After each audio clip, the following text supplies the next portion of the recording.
12. Moon kissing my grind. Eyes red, pockets green, papers aligned. Warehouse, echo still claps my rhymes. Sweat drips, floor slick, still handling time. Late night shadows, they creep, they linger. Catching my palm, burns hot, no splinter. It's the late shift crew, you already know. Handling this, stacking chips, money flow. It is what it is, don't play with me. I'm on time, but it's the late shift, see. Coffee bitter, but the dream stays sweet. Clock in, punch out, rinse, repeat. Hustle heavy, got my heart off beat. Counting every dollar like it's on a receipt. Dogs got whisper, they sing, they call. Under street lights, my grind stands tall. It's the late shift crew, you already know. Handling this, stacking chips, money flow. It's what it is, don't play with me. I'm on time, but it's the late shift, see.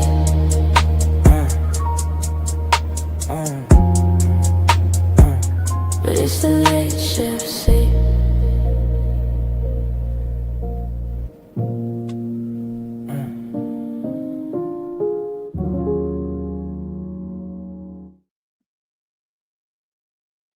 What's going on, everybody? Welcome back to the Late Shift. I am your brother Wise. I appreciate you guys pulling up today. Man, we're already through the middle of the week, man. Happy hump day to you guys, man. Hit the like button on the way in the building. We got a nice group of people pulling up. A lot of these folks you have seen before. They won't be newbies to the show today. We got a lot to get into. Not a whole lot of time to cover it. I'm going to try my best to keep us right at the 2-hour mark, man. I apologize to everybody last week. We went until almost 12, a lot later than expected. And y'all know we got B burning the candle on both sides. So we got to make sure that, we're respectful of people's time. You know what I'm saying? I want to make sure that we are respectful of people's time. Let me start pulling my folks up. Hit the like button on the way in the building. Shout out to, what did I say? Paul Harness joining the ARP family. Thank you very much. Appreciate you supporting the channel in that way. I appreciate you, man. Thank you very much, man. Very much appreciate it. Let me pull my guy, Uncle Ro. What up, Ro? What's up with you, brother? Yo, what's up, Brother Wise? How's it going? I am here again to preach the gospel, to all my followers. I've been doing some Christmas shopping, Wise. You know how we get down. Look, I'm going to go ahead and pan out. Went ahead and picked up a little fridge. You know what I mean? It kind of looks like, it was a spontaneous buy. Spontaneous? It kind of reminded me of like a 50s Bel Air, kind of thing. I was walking through Home Depot, just went to pick up like $5 worth of stuff, and like $400 later, I'm walking in the parking lot loading up my mini That's fridge. normally how it works. Normally how it works. You go in for one thing, end up spending a couple hundred. That's how it works. It happened to me again today, man. I was walking through the store. I was picking up some presents, for the little ones. And, dude, I saw some shell toe Adidas. Bro. Had to have them. I had to have them. Took you back to your childhood. Nostalgia. Oh, he got to show them. Look. Yo, this dude's he's like a kid. oh, they the actual shell toe, bro. And so people was asking me like, "Oh, what am I gonna get for Christmas?" I'm like, "What you gonna get me for Christmas?" Nothing. Nothing. Listen, Socks. Maybe a tie. Wise, I got a rule. Okay, if you're a child and you're in my family, dude, I'll buy you a very nice gift, some Jordans, something like that. I'll get you something trendy. Some Pokemon cards, whatever you're into. But once you hit 18, the presents stop. So if you don't buy me a present, all you're going to get from Christmas from me is some dat. All right, that's how we get down. So this guy, this guy. Gotta throw that disclaimer out there. I can dig it. I can dig it. And the folks in the chat are telling you, Ro, behave yourself tonight, okay, sir? Behave yourself. I'll be on my best behavior. Let me pull up, Michonne. How you doing today, sister? Good evening. Hello, hello. I love those shoes. I feel like I need to go get some now. Those are so cute. Oh, I'm It's telling you, show and tell after today, I okay? bought Show and those, I tell. played some Run DMC on the way home. Yes, Oh, yes. That's what it reminds me of. It's But classics. They yeah. classic. I mean, I'm not saying they're not nice. I'm not saying they're not nice. I'm just saying. I mean, dude done pulled the shoes off and pulled them up and showed them in the stream. I mean, that's a first. That's a first over here. Thank you. Hey, I ain't trying to give Adidas no free promo. Okay, You just did. You just did. Listen, Run DMC did it in the 80s. They gave them a bunch of free promo. They ain't get paid for their Adidas song. You know what I mean? Every hip hop fan knows that. All right. So Adidas, you got a little bit of free promo. All right. But eventually you're gonna have to pay for that. Well, I think they did end up taking care of Run DMC. I think those guys, every time you see those dudes, they're in Adidas. Every time I see those guys, especially Reverend Run, I think they got taken care of. Yeah. But thank you, Michonne. Thank you for pulling up today. Appreciate you. Don't mind Uncle Ro. Don't mind him. Okay. Oh, Spaces ain't ready yet. What's up, Dion? How you doing today, sister? Uh-oh. See, you're supposed to come in ready to go. Come on now. My bad. My dog was over here barking, so I had to turn the volume down. But yeah, I was backstage jamming to the theme music. It's the Late Shift Crew. Nice. I like it. Something different, huh? Yeah, that's pretty cool. Pretty cool. Yeah. Pretty cool. Appreciate you pulling up. How's everybody? Y'all doing okay? Messy Michonne and Uncle Rose. All right. All right. My muse is feeling healthy. She is back. She is in full effect tonight. Ready to give some inspiration. I'm ready. I'm ready to receive it. Yes. Goodness gracious, what are we gonna do with you, guy? What are we gonna do with you, bro? Gassing me up. What's up, Celeste? How you doing today, sister? Hey, everybody. How's everybody What's doing? up? Welcome back, Dion. Hey, thank you. Hey to the chat. I'm gonna look at you. Come in low key today, huh? Low key. And what's up, Crystal? How you doing this evening? I was about to say this morning, like I talked to you this morning, but I did. How you doing today? I'm doing well. Just scooted over here. I'm so sorry. It's late. It was just wrapping. No worries. I know what time it is. It's all good. Yeah. We're going through the motions. Nothing crazy. Yes. But appreciate you pulling up this evening. Thank you very much. Thank Look you. at you. Yeah, pulling overtime duty today. Okay, overtime duty. We'll get Spaces pulled up once he puts his camera on. Let's get the show started, man. Hit the like button for me. Super chat, super thanks are greatly appreciated. Hey, Ro, we outnumbered right now until Spaces pull up, so you're gonna have to hold it down for us. I'm gonna, I'm gonna be on the quieter side of things today. Crystal done brought an A game tonight. Okay, the hair is flowing, the shoulder is out. She is ready to do her thing. Okay, yeah, I can see it. It is right there. It's right there. Go ahead and turn it and see it. Okay, she is ready to do her thing. I cannot. I just can't. I just be minding my business. Okay, so let's get the show started, man. Hit the like button for me if you haven't done so already. Let's get going. I want to start here. We'll start with something, I guess, a little more serious today. We'll start with the thumbnail. We'll start with the title. I will play a couple clips here. There is a lady that goes off, and I want to play this for you guys, and I want to hear your thoughts on this. But let me play this for you guys first. How people in Minnesota spend hundreds of millions of taxpayer dollars on luxury cars and real estate. Now, this money was stolen apparently from programs that provided services to poor children. Many of the accused are Somali Americans, a fact that President Trump has used to criticize the broader community in general. A honeymoon in the Maldives, a fleet of luxury cars. Here's a box with more than $270,000 in cash.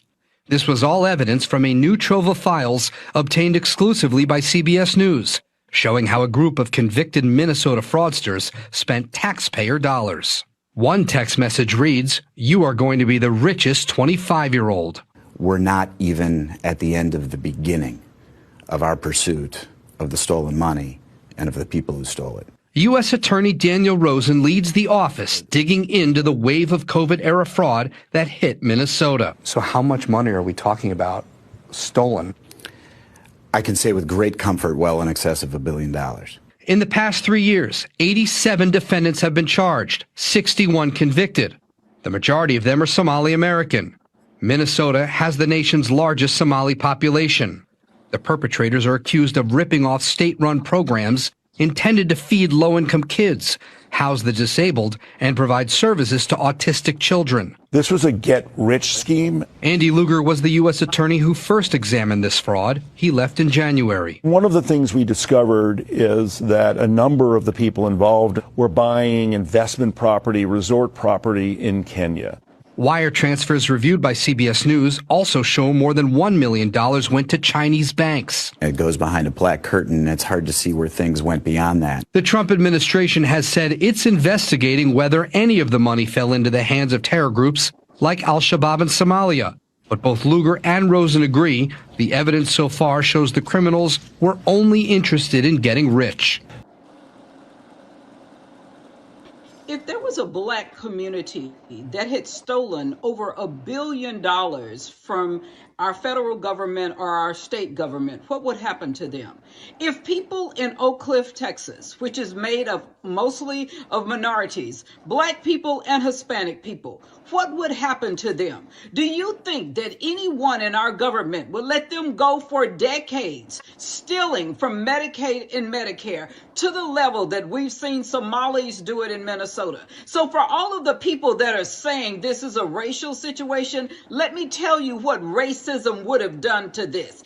It is no way that they would have let communities steal millions of dollars and billions of dollars in programs that were meant for autistic children, or programs that were meant to feed people when they said they were feeding, 3,000 people a day and they only saw 24. They would not have allowed this to happen if these people were regular Americans. If these were regular African Americans, this would not have happened in our United States. But our Democrat Party wants you to believe that this is a racial situation because, that's what they do. Everything is based on race. But let me just say this, from this one black woman, I have seen people in Dallas and all over Texas go to jail for $35,000 in theft. But the thing that gets me the most about all of this fraud and corruption that's going on in Minnesota is the attitudes of the people involved. The people that live in all of these communities, these Somalis, are now threatening Americans. They're not even telling us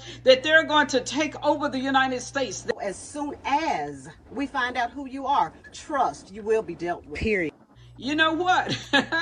Russia hasn't done that yet. China hasn't done that yet. You were brought here as refugees from a small country that had almost no money. But you want all Americans to be afraid of a community that has taken and stolen from U.S. taxpayers. And so all of you people that have made comments about it's just racist, really, let me just tell you something.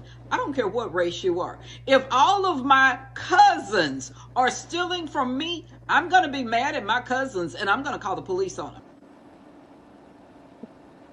I'm Nathaniel M. Olson, a disability advocate for the state of Minnesota. I've heard the commissioners and the Department of Human Services, but the one thing that I'm freaking worried about is this freaking fraud that is happening over our state, where there's 600,000 disability people in the state of Minnesota that could suffer. And sadly, it's quite interesting that we have Governor Walz speaking in front of the state and saying that this fraud is nothing but the side. But my people are done suffering. We're done with this fraud. We're done with the Department of Human Services coming up here and saying, oh, we're going to figure this out. This has been too long. The administration knew that this fraud was coming. I've talked to families, parents, everyone have been reaching out to me and saying, oh, this is what is happening to my child. This is what is happening to my child. We're afraid. We need to put aside these differences and we need to come together and put a stop to this fraud. All right, Crystal, I want to start with you. You can go with this wherever you want to go, but what are your thoughts on this situation? I'd actually want to hear what your thoughts are, on the sister and what she had to say. Oh, I love that sister. I follow her over here on TikTok. I love her. I love her because she was dropping bars 100%. I go with her 100% because I love how people love to say this is a race issue. How is this racism? They were stealing money. This is fraud. Allegedly. Allegedly. This was fraud. Okay. Um, the fact that people going on honeymoons, buying properties, and they're taking our taxpayer money, money that should be going towards helping children, people that are disabled, people that are dealing with all kinds of issues, people who actually need the money. They're not getting the money. People are sitting here getting wealthy. That man said there's $1 million allegedly in a Chinese bank. For real? This is what we're doing? This is what we're doing. And this is what happens when you have incompetent people leading, or should I say fake incompetent people, because they're not there. I don't consider these people incompetent. I really don't.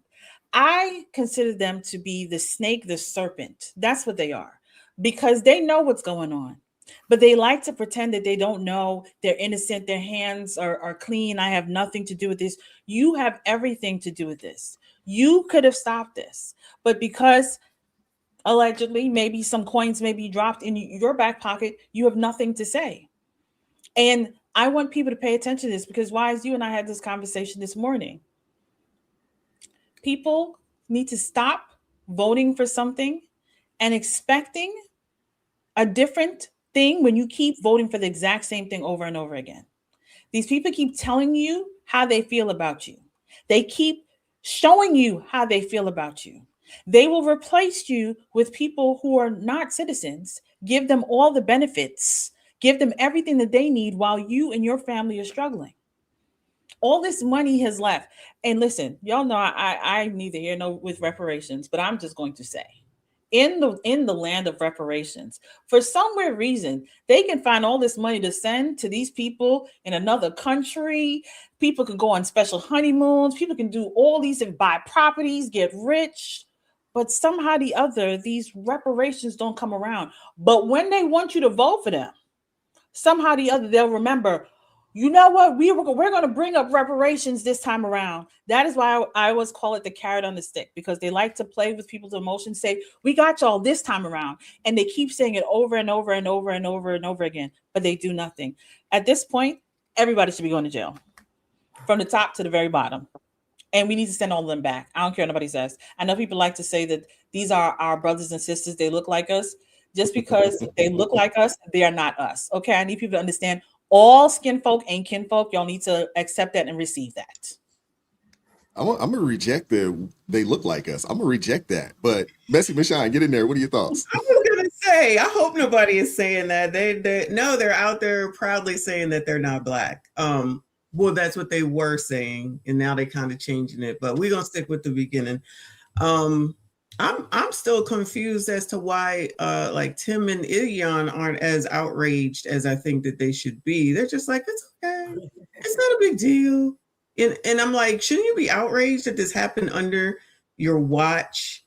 I feel like we know why, allegedly. Ilyan is not as outraged about it, but I don't know about if it was Black people, because I think white people see Somalians as Black people too. And me personally, I don't think a lot of people differentiate us. So it's just weird that nobody feels, it seems like it's not as outraged as like the rest of us outside of I guess the state of Minnesota. And as we keep hearing different states that seem to have the same thing going on over and over in this town and this town, and all this money is just being taken by people who are not from here. And they're still saying, we got to make sure that illegals stay. We got to make sure that illegals stay. And I'm like, I'm missing something. I feel like I'm missing something. We can't be that stupid. Not us, but they can't be this stupid. They can't be. I don't know. I'm missing something. That's all I got. Celeste, I want you to get in there. I don't know. I was talking about this earlier this week. In remittances, which is money that is sent over to another country, we're responsible, or the United States, our money is responsible for about a third of Somalia's GDP. $3.75 billion is sent to Somalia. That's what was sent last year. We don't know what those numbers are right now. Celeste, what are your thoughts on any of this? You can go with it wherever you want to go. I just find it crazy that that much money is being sent to another nation. It's just crazy. And no one's talking about it, at least on the mainstream media aspect, from the mainstream media aspect of things anyway. So back to the mainstream media aspect, it is clear from this story alone that CBS News, the new leadership over at CBS News, Barry Weiss and all of those folks that she brought in, CBS is now bowing to the demands of balanced reporting. So I guess we should expect to see more of this because this is their show of how they are bowing to those demands, and they're doing now all of a sudden this balanced reporting. And the reason we're not seeing any outrage among Tim Walz and Ilhan Omar and other prominent figures in the Democrat Party is because Democrat voters do not mind Democrat corruption. When the corruption was exposed on USAID, Democrats weren't upset about that. They were upset that they defended. Some of them defended it. Well, a lot of them defended it, and I'm even talking about the voters. I'm not even necessarily the elected officials, those who work for elected officials, those people who are part of the party machine. I'm saying your Joe Schmo Democrat friend that you eat lunch with, that you know in your family and your coworkers or attend your church, they are wait to call me with the day they call you up and go, oh my God, can you believe billions of dollars have been stolen? They don't mind. They do not mind. This is not a problem for them. It is very difficult for them to be outraged over two things. One, it is difficult for them to be outraged on any level of criminality on the part of Black and brown people because their intersectionality training doesn't allow them to really, really demand consequences for Black and brown people, no matter what they do. They always seek to find some kind of reason why it happened. Well, you never know what happened in their childhood. There are all kinds of reasons why Black and brown people commit crimes other than the fact that they're criminals. They also cannot deal with any kind of Democrat corruption. Any kind of liberal or Democrat corruption is also something you can't get them exercised over that. If you were Jane Fonda in the 1980s, you can't get them to sweat over that for nothing. It is not a problem for them. That is not their priority. That is not what they care about. Democrats care about being cared for emotionally and socially. And if you have to steal from them to do it, that's fine. Exactly. Crazy. That's crazy. That is crazy. Goodness gracious. Uncle Ro, man, get in there. Well, there was a point that I made on the X-Ray podcast with Celeste and Robert and Dion over there, which was growing up when I asked my dad about politics, and he basically told me two things about politics that really define politics the most. One was vote for the guy you feel is lying the least, because they're both liars. You know what I mean? But just kind of break it down simple. You're talking to a kid at this time, so you got to break things down real simple. And the second was for every $3 of tax money, okay, one would go to the politician and two would get reinvested back into the community. Okay, that's the way it used to be. So one goes to the crooked politician, the other two gets reinvested. Well, now, like I told Celeste, basically the politician is taking $4. All right, and we're negative $1. And this is how you get $36 trillion in debt.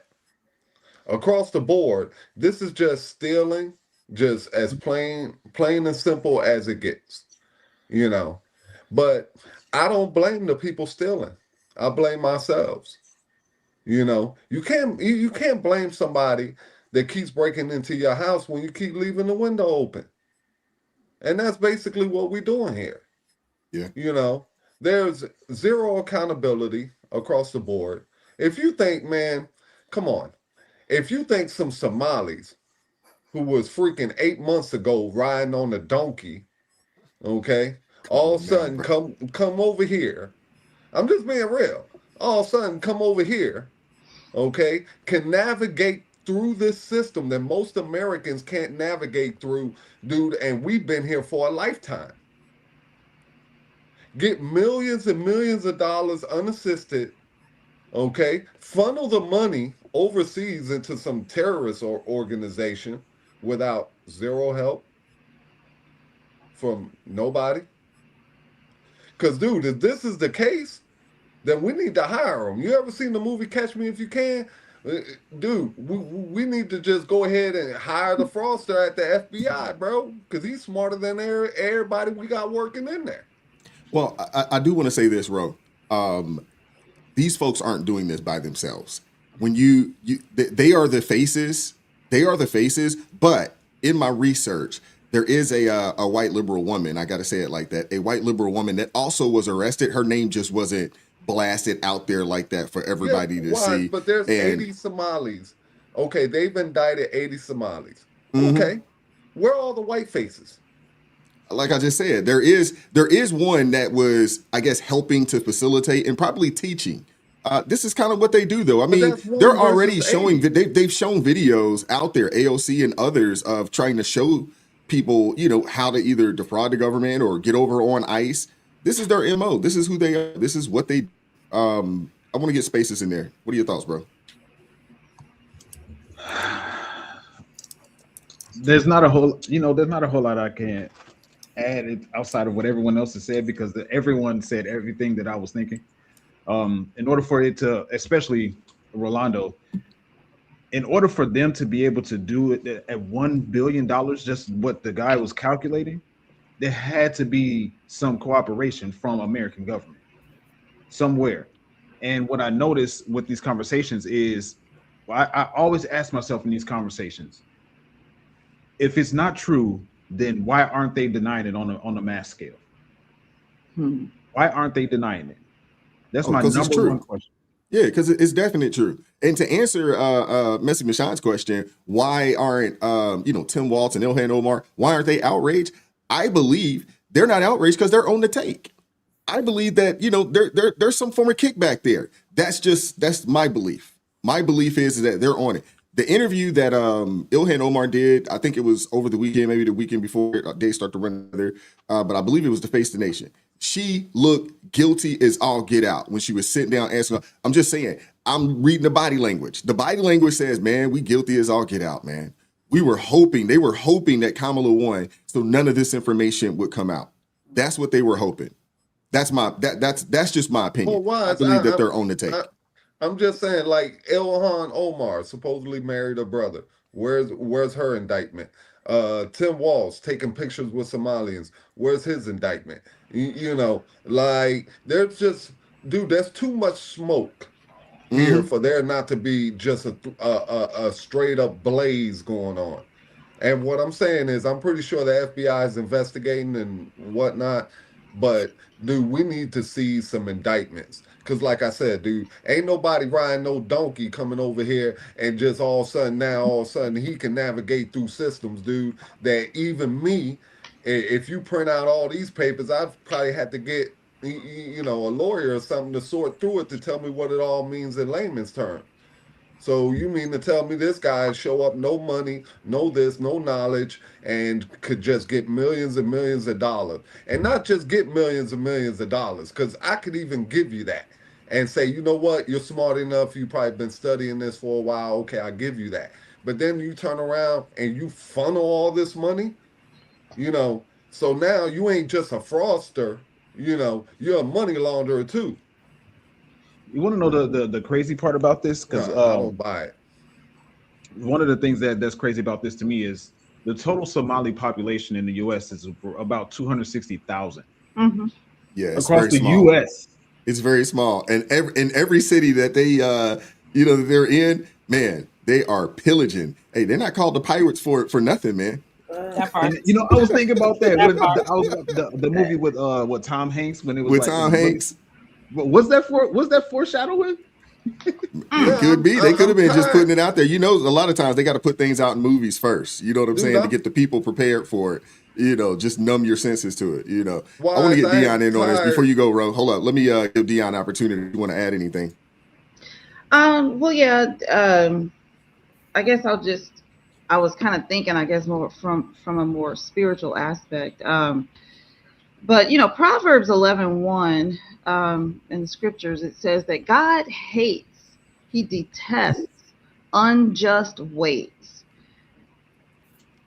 America is going to get dealt with. All these rogue judges that have been turned loose, that are operating. I know, like Rose said just a minute ago, where are the indictments? Definitely those need to come, but it's sad that when those indictments do come and when things get to the point that they get, you know, in the level of the court, you got the judges knocking things out and just letting people off the hook like they did with so many. And, you know, at some point, you know, the American people are going to have to, they're going to have to scream outrage and just not accept. I don't know what it's going to take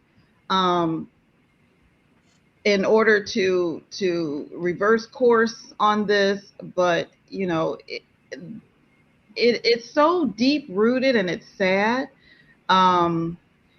People are using, and people, when I say, you know, people who have been allowed into our country from foreign lands, the bad ones, they are using our kindness against us. They're using our tolerance against us.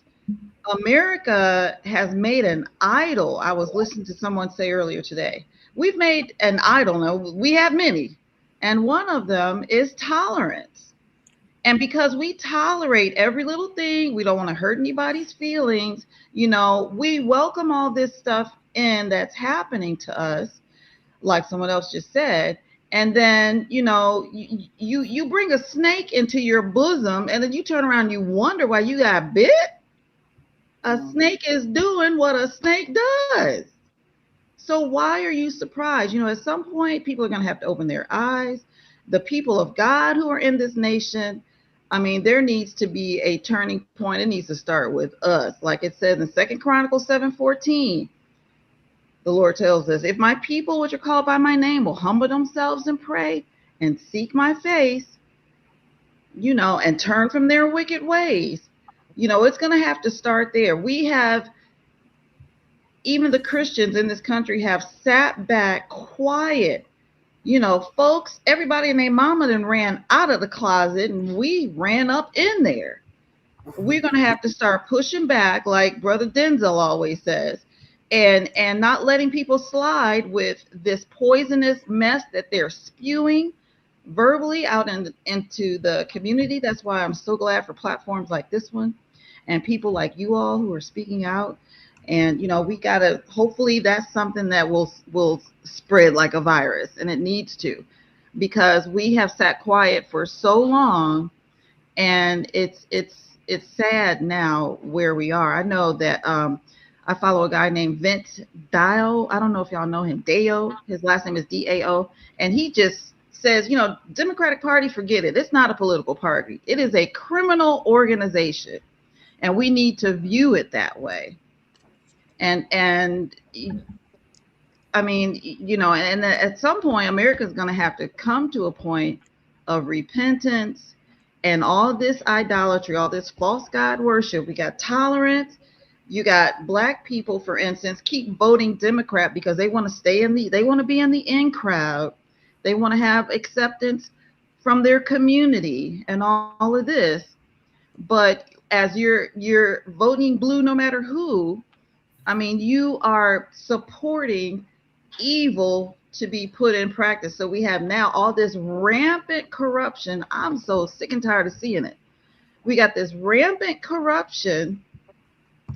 And, you know, and then we just sit back in awe with our jaw on the floor going, wow, look how much they stole from us. And it is really amazing that the Somalian population is that small in the U.S., 200 some odd thousand. And they have taken billions of the taxpayer money. That ticks me off.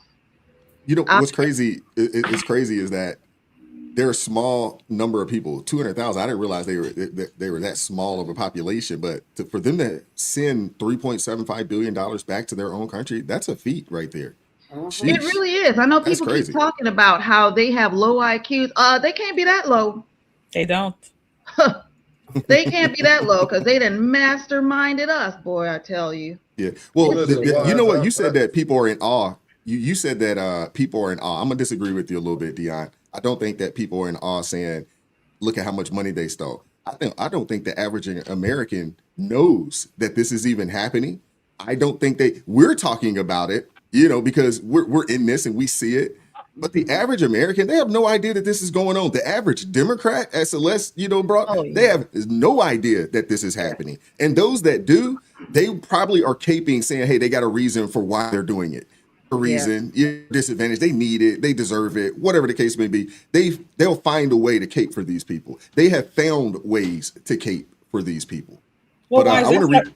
I was just going to say real quick. Well, this is why I said what I said initially, because what you just said, I hear the conversations here on TikTok. I hear the Democratic conversations because they have their whole rooms, the Parkers, the Deans, all of them, and I hear the conversations, and they know about these things, a lot of them, and they're saying that's why the lady who you heard in the beginning said that they're saying it's a race thing. This is racism. That's what. So when I said they look at the Somalians as Black people, like all of us, they really do. So that's why they're saying, "Oh no, they're just coming against them because this is racism all again. They're coming against the Black people." I'm like, we're not the same. I don't know why y'all think we're the same. We're not the same. So stop trying to put all of us in the same. We are not the same. And exactly what you said. If they were doing that in a Black American neighborhood, believe you me, everybody would have been locked up. This would have been. They're not gonna get decades. They're not gonna get decades to do that. Mr. Michon, do you want to get in there real quick? Yeah, I was on mute. I'm sorry. The story about the Black Lives Matter lady in Oklahoma, I think it was. I just did that story, and she's been arrested. So obviously she's probably a thief, and of course she's in a picture with Ilyan. So I guess she just hangs out with people who steal, because that's crazy for her to be over here with this set of people, and then she's over here with this set of people over here in Oklahoma. And I do look at the comments because I get these stories straight from the blogs most of the time. And they're saying the exact same thing in the comments. But the president has 34 felonies and, white people do it too. It's always like these excuses. I'm like, what does that have to do with this? This person did this, and the same person is involved with this in a whole different state. So no one thinks that's a coincidence. It's crazy. They're not going to listen to anything. It's like brainwashed or something. They are. I'm really tired of the whataboutisms. Every time something comes up, it's what about, what about men? What about white people? What about this? Is like, come on, man, stop it. Can we just discuss what's happening right now? Seriously, it's so crazy. It's so crazy. Let's keep it moving. Before we do that, I want to read the super chat real quick. Shout out. I think this is New Sticks coming through with the $5 super chat. Says either Bondi is incompetent or Trump is playing in our faces. Either way, all she does is arrest capos, never the dons. Okay, interesting. I mean, I don't know if I can answer that question just yet. I have to think about that. I can answer it. I could answer it and just say very simple.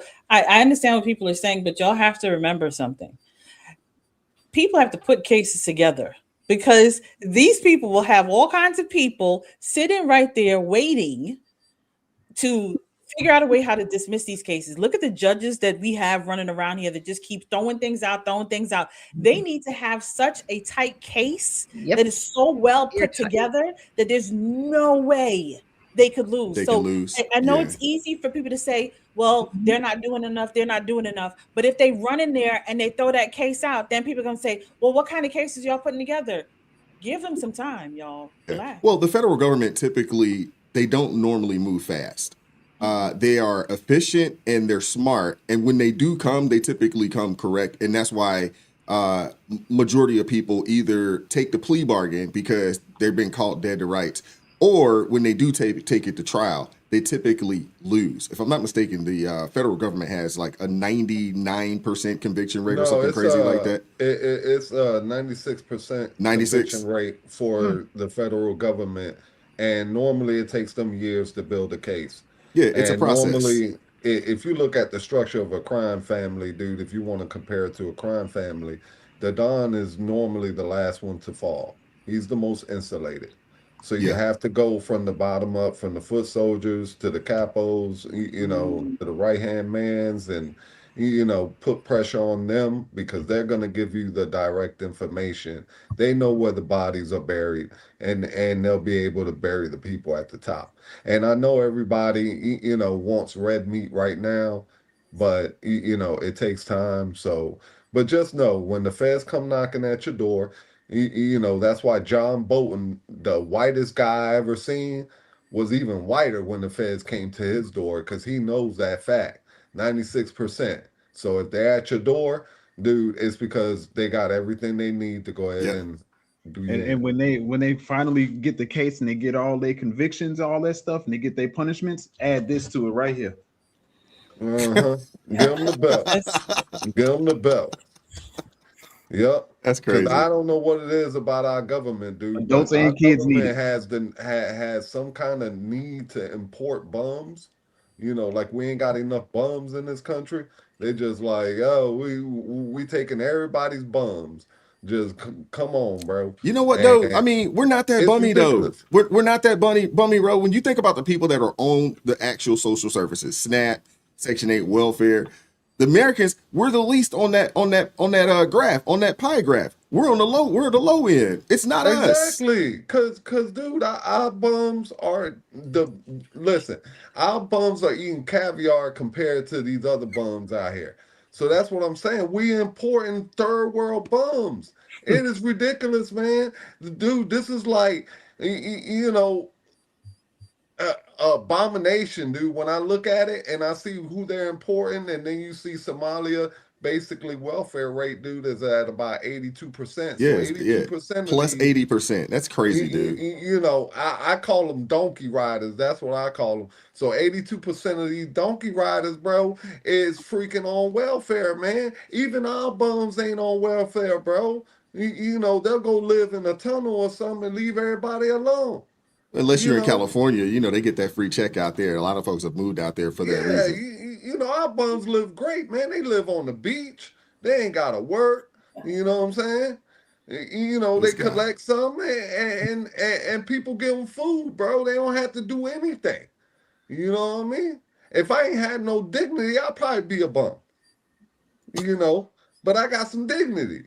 So we gotta keep Shout it out to clean. the Energizer Bunny coming through with the $5 super chat. Says people upset over James Comey and Letitia James problems.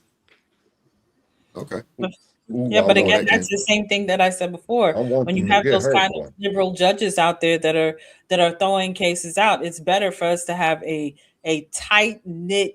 You can't poke no holes, no nothing. Because if you start just bringing people in just to be bringing them in so that the American people can say, see, they're finally doing something, and every one of those cases get thrown out, then what was the point? We just wasted time and money, taxpayer money. They got to come correct. Let's keep it moving. I want to play this clip. I meant to play this probably about 2 weeks ago when we came back from Thanksgiving, and I didn't, but I want to share this video with you guys. And I want to get your thoughts, and I want to start with the fellas here. There is a man. I'm not sure if he's married or not. I don't know if he was married, engaged, or if he was just shacking up with this woman, but they were supposed to have kids together. And I want you guys to hear this story here. Let me play, guys. I told you I was sorry. I told you I was sorry. Mistakes happened. But this man discovers children are not his after 6 years. Confrontation erupts on Thanksgiving. A man discovered that the 3 children he had raised for 6 years were not biologically his. The man learned the truth only weeks ago and has been struggling emotionally ever since. He reportedly asked the woman who betrayed him, along with the children, to leave his home while he tried to process everything. However, on Thanksgiving Day, the man's family decided to invite the woman and the children to the holiday gathering without asking him. They believe the kids didn't deserve to be punished and hoped the man would eventually accept them, even if they were not his biological children. When the woman arrived at the house with the children, the man became visibly upset. Witnesses say he rushed to the front door and blocked them from entering. He told his family he felt completely disrespected and said he was not ready to see them, especially after learning the truth so recently. The situation escalated into a heated argument outside the home as relatives tried to calm him down. The woman eventually left with the children after realizing the confrontation would only get worse. Someone defending the man's reaction and others saying the children should not be caught in the middle. What do you think? All right, I want to start with the fellas here. This is an unfortunate situation here. Very unfortunate situation. I will start with you, Uncle Ro. Don't go too long though. Don't filibuster, for 45 minutes. But I want to give you the floor to start things off. What are your thoughts on this situation? Well, I mean, I'd rather you start with spaces because I kind of missed some of the video because I was messing with. I'm having a little technical issues over here, so I'm trying to work on my screen. Got you. Spaces. What are your thoughts, bro? 18 years, and on the 18th birthday, he found out it wasn't his. Just saying, with these situations, it's absolutely ridiculous. I think women like this are absolutely disgusting. They're actual demons. I think, what kind of person would allow that to happen? They say the phrase, there's a phrase that goes, mother's baby, father's maybe. Uh-huh. And I actually did I looked at it a few times. 30% of men who take paternity tests find out the child isn't theirs. 30% who take that's just who takes the test. That's not all men. They said those numbers were even higher over in Jamaica. They said the numbers were even higher, but keep going. Yes, sir. And that's why, and this is why I'm 100%. I'm a 100% advocate on just making paternity tests mandatory at birth. Just swab the baby, swab the father, swab the mother. That's it. And then I'm all for and I'm not gonna say I'm all for it. I think about the idea of men relinquishing their fatherly rights about when it comes to situations like this. It's like I don't know what the process is specifically on him relinquishing his rights, but at now, women like this, they don't find issue with this because the only thing that they may get blowback about it from is just from on a social level. There is no legal ramifications of a man caring for a child for 6, 8, 14, 17 years. They don't get any legal ramifications for it, so they don't learn a lesson. These women belong in jail. At the very least, he needs to be court-ordered repayment for all of the finances that were dedicated to that child. And you know what? Mental health repercussions too. Like reimbursing for the mental health, for all the emotional damage, the pain, suffering, and the anguish. For finding out that the child wasn't his. Yeah. And then in a lot of these situations too, especially while the child is young, the mother will then turn the child against the man that was taking care of the child because now she's mad and he has to be the evil guy. Make paternity tests mandatory at birth, 1,000%. And if a man finds out that the child isn't his, she has to pay him back. Mm-hmm. Well, you wouldn't have to worry about a payback situation, right? If they make the paternity test mandatory at birth, you would find out. You would find out what you need to find out, pretty much, right then, at least within, a couple of days or so.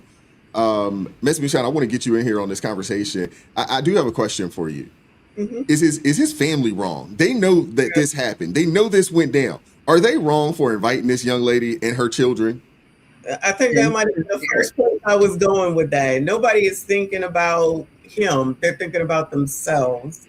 And these poor kids in the middle as well. Do I belong here? Do I not belong here? Is that my fault? There's so many things going on with so many of these kids. It drives me nuts because everybody's thinking about themselves on the adult level, and they never think about what's going on with these kids at their level, what they understand, what they're hearing, what they're going through. We coming to see my dad. He don't want to see us. Do you think anybody's taking the time to give them any mental health or explain anything to them? So they're out here, just in the world feeling whatever they feel. And they're absolutely wrong for not letting him know and doing that, because then they're not thinking about his mental space and where he is and what he's going through, that's never going to happen. But I absolutely believe in mandatory. I don't even care if you're married. Mandatory, just do it because you're already there in the hospital anyway. What difference does it make if you just take a prick or take one of the blood samples and just go ahead and do it? I don't even know why that's not a thing, because when I was born, you didn't have to wear a seatbelt. Now I have to wear a seatbelt or I'm going to get a ticket. So just have it be, you get a paternity test. It's just going to be like getting a test for diabetes or something. Why that hasn't happened, I don't know. I know it's happened in a lot more states than it has, but it should be in every state, period, everybody, married or not, in my opinion. That would help. With you. I agree with you 1000%. That should just be a thing. And the fact that in 2025, it's not. Right. With all the changes that we've had, I mean, there was a time when you could smoke your kids out, in the car. There was plenty of times. My father was, my pops was a smoker. Man, we all be in the car, get out that joint smelling like cigarettes. Can't do that no more. They'll call CPS on your behind. Yeah. You can't do stuff like that no more. You know what I'm saying? So, right. I mean, if they can make those types of changes, why haven't they made it mandatory that, DNA test, hey, it's got to get done before this baby leaves. It's got to get done. This is crazy. This is crazy. But I'm upset with the family. I would be livid with my family members. Let me pull Ro back up here. I would be livid with my family members if I told them this happened to me. And I know they probably have some form of connection with these kids because I would assume that they would assume that these are, nieces and grandchildren, things of that nature. But where's the respect for me and my feelings after finding out that this woman that I've been with enough to believe that I have 3 children with is a slur? Like, what are we talking about? What are we talking about? Celeste, I'll give you the next word, but this is crazy. I think that this man comes from a family that has no respect for him, and he chose a woman who also has no respect for him. And unfortunately, I'm not sure that he has been given the foundations that he needs to find a situation where he can be respected, because there isn't any evidence in his life so far that anyone has done so in the past or is presently doing so. As far as the family's concerned, the woman not only betrayed him, but she also betrayed the family. If you think that's your cousin or your niece or your grandchild, you're taking them out, you got a Christmas gift, they're invited to the parties. That betrayal was not just to him, it was to the entire family.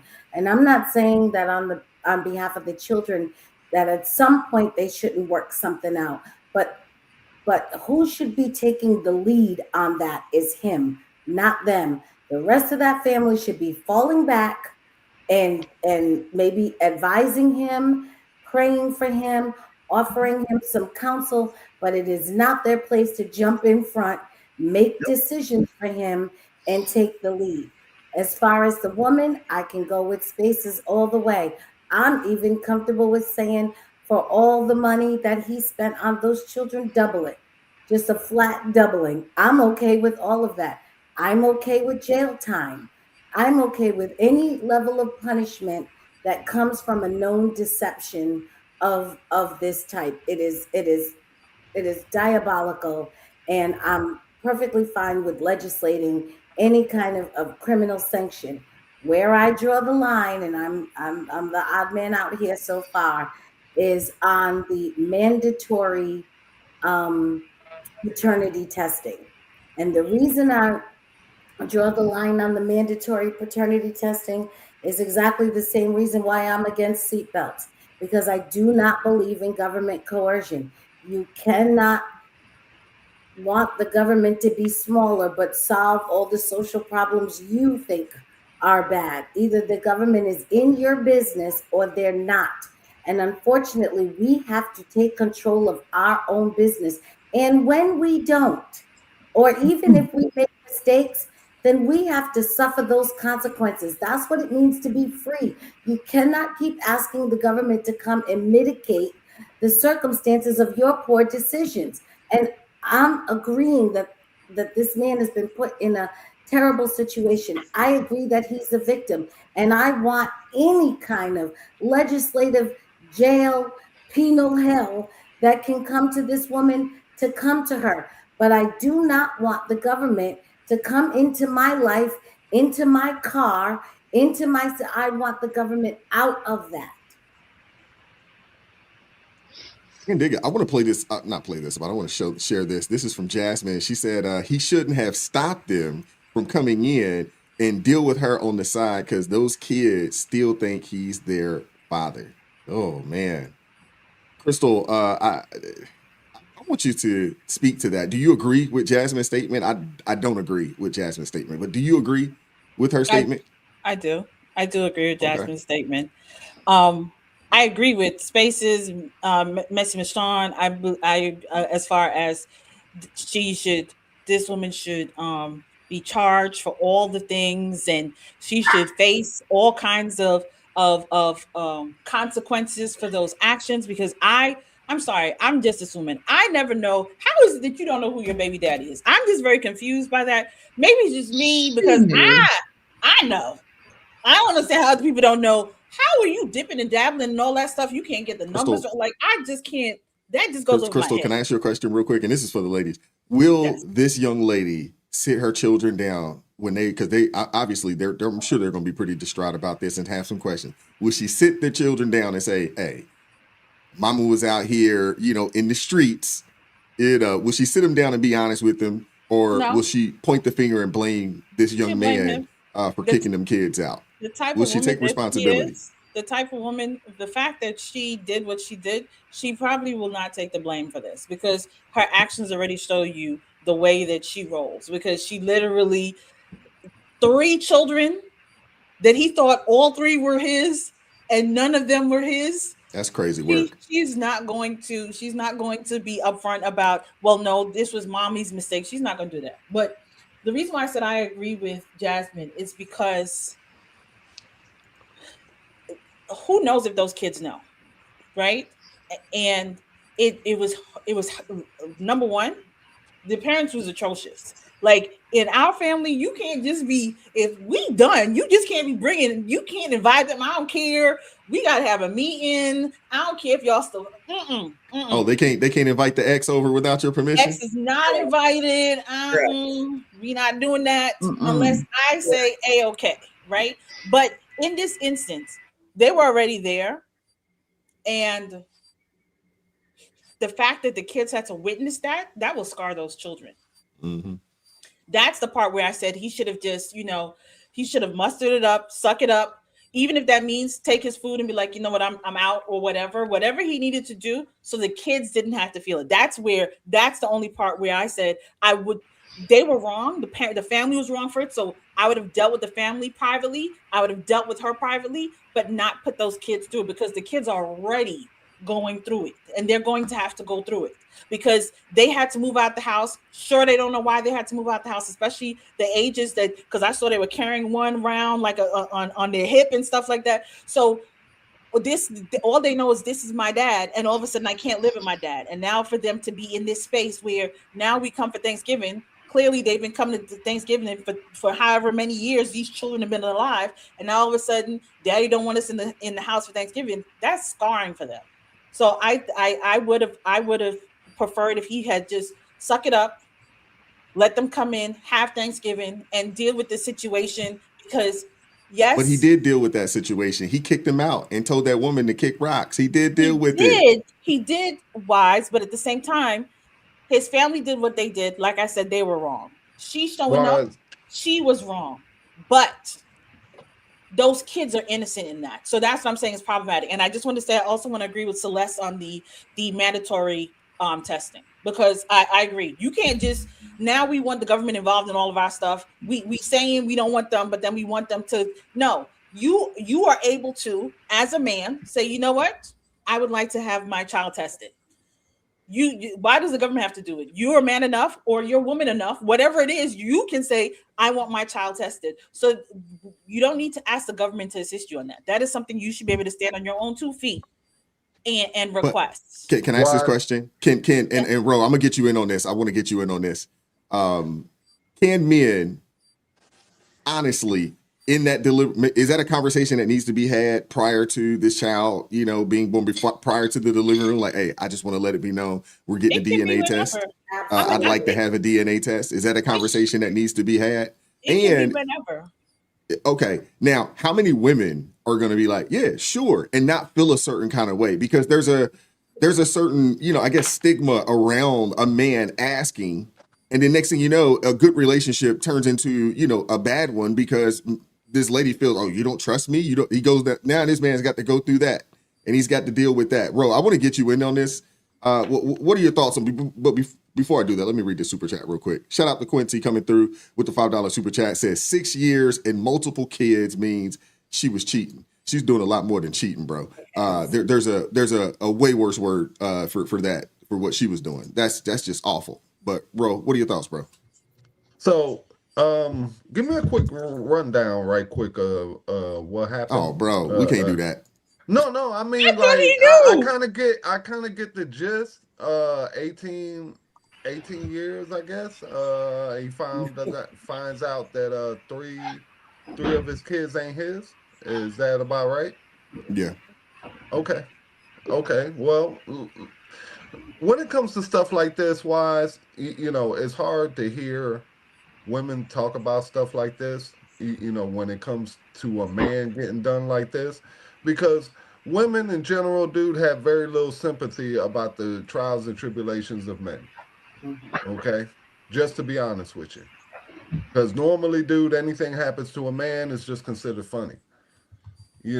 They laugh about it, they joke about it. I've seen it, I've heard it. I've got sisters, dude. Don't no woman care about no trials and tribulations of no man. Okay, so to most women, dude, something like this is just like, oh, it's so sad it happened to him. All right, what's going on? Where we going to lunch? You know what I mean? It's like a blip on their radar. But to another man, dude, this is catastrophic. Because see, to a man, we understand, dude, all those days that he put in, he went to work, he worked overtime, he sacrificed his personal time, to take them places, to do stuff with them, financially support them, emotionally support them, all the memories and the love that you build, all that. See, the woman loses none of that because the child is hers. It came out of her. There's no question. But for a man, dude, you're ripping all that out at once. And in most cases, dude, the man is hollow inside after that. And these are the men that women are producing. And now they get let back out onto the dating market and they proceed to do every single woman that they meet dirty. So they end up creating their own Frankenstein, man. This is one of those situations where you create your own monster, because shout out to DeAndre. He came through and he said, bro shouldn't have to play nice after moms was running around on him. He no longer has a responsibility to those children. I'm not mad if he chooses to, but the burden should no longer be on him. I'm with you, DeAndre. I get it. I guess men, hey, be the bigger person, so forth and so on. But why we always got to be the bigger person when we're done wrong? Why is this situation to a man in a woman's world will be the equivalent of a miscarriage? Okay? No. Because the same way, dude, that you lost your baby doll, he lost his.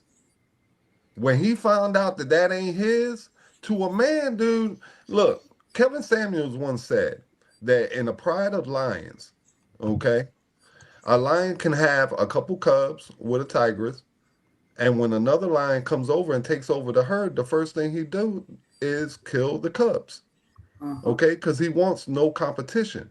He wants to lay his own foundation, okay? So when something like that happens and he finds out as the lion of his house that his cubs are not his, the fact that he's human makes him walk away. But if this was the animal world, he would ravage that pride. Okay? And destroy everything in it. So you have to understand, just you may not want to compare it, But to a man, that's what it feels like. Because to him, those kids are dead now. No matter how many years he spent with them, instantly, the second he find out that's not his seed, all that love died instantly. And 90% of men ain't no love no more. That's why he could just throw them out the house like that and feel nothing. Because I don't want to say he didn't feel anything. I'm sure he feels a certain kind of way. I'm sure he's bothered by it. Wise, if it was me, dude, I'm dead inside, bro. I'm cold. I'm Jack sure of that. Frost inside. And believe me, dude, I will throw her out. 5 kids, 6 kids, don't matter to me the amount. I don't care how I do it. You know? Because inside, bro, you dealing with a man who's hollow. It's just a shell, bro. There's nothing in there. So I have a question for Crystal. You said he should have still allowed them to come in the house after finding out that the kids weren't his? Yeah.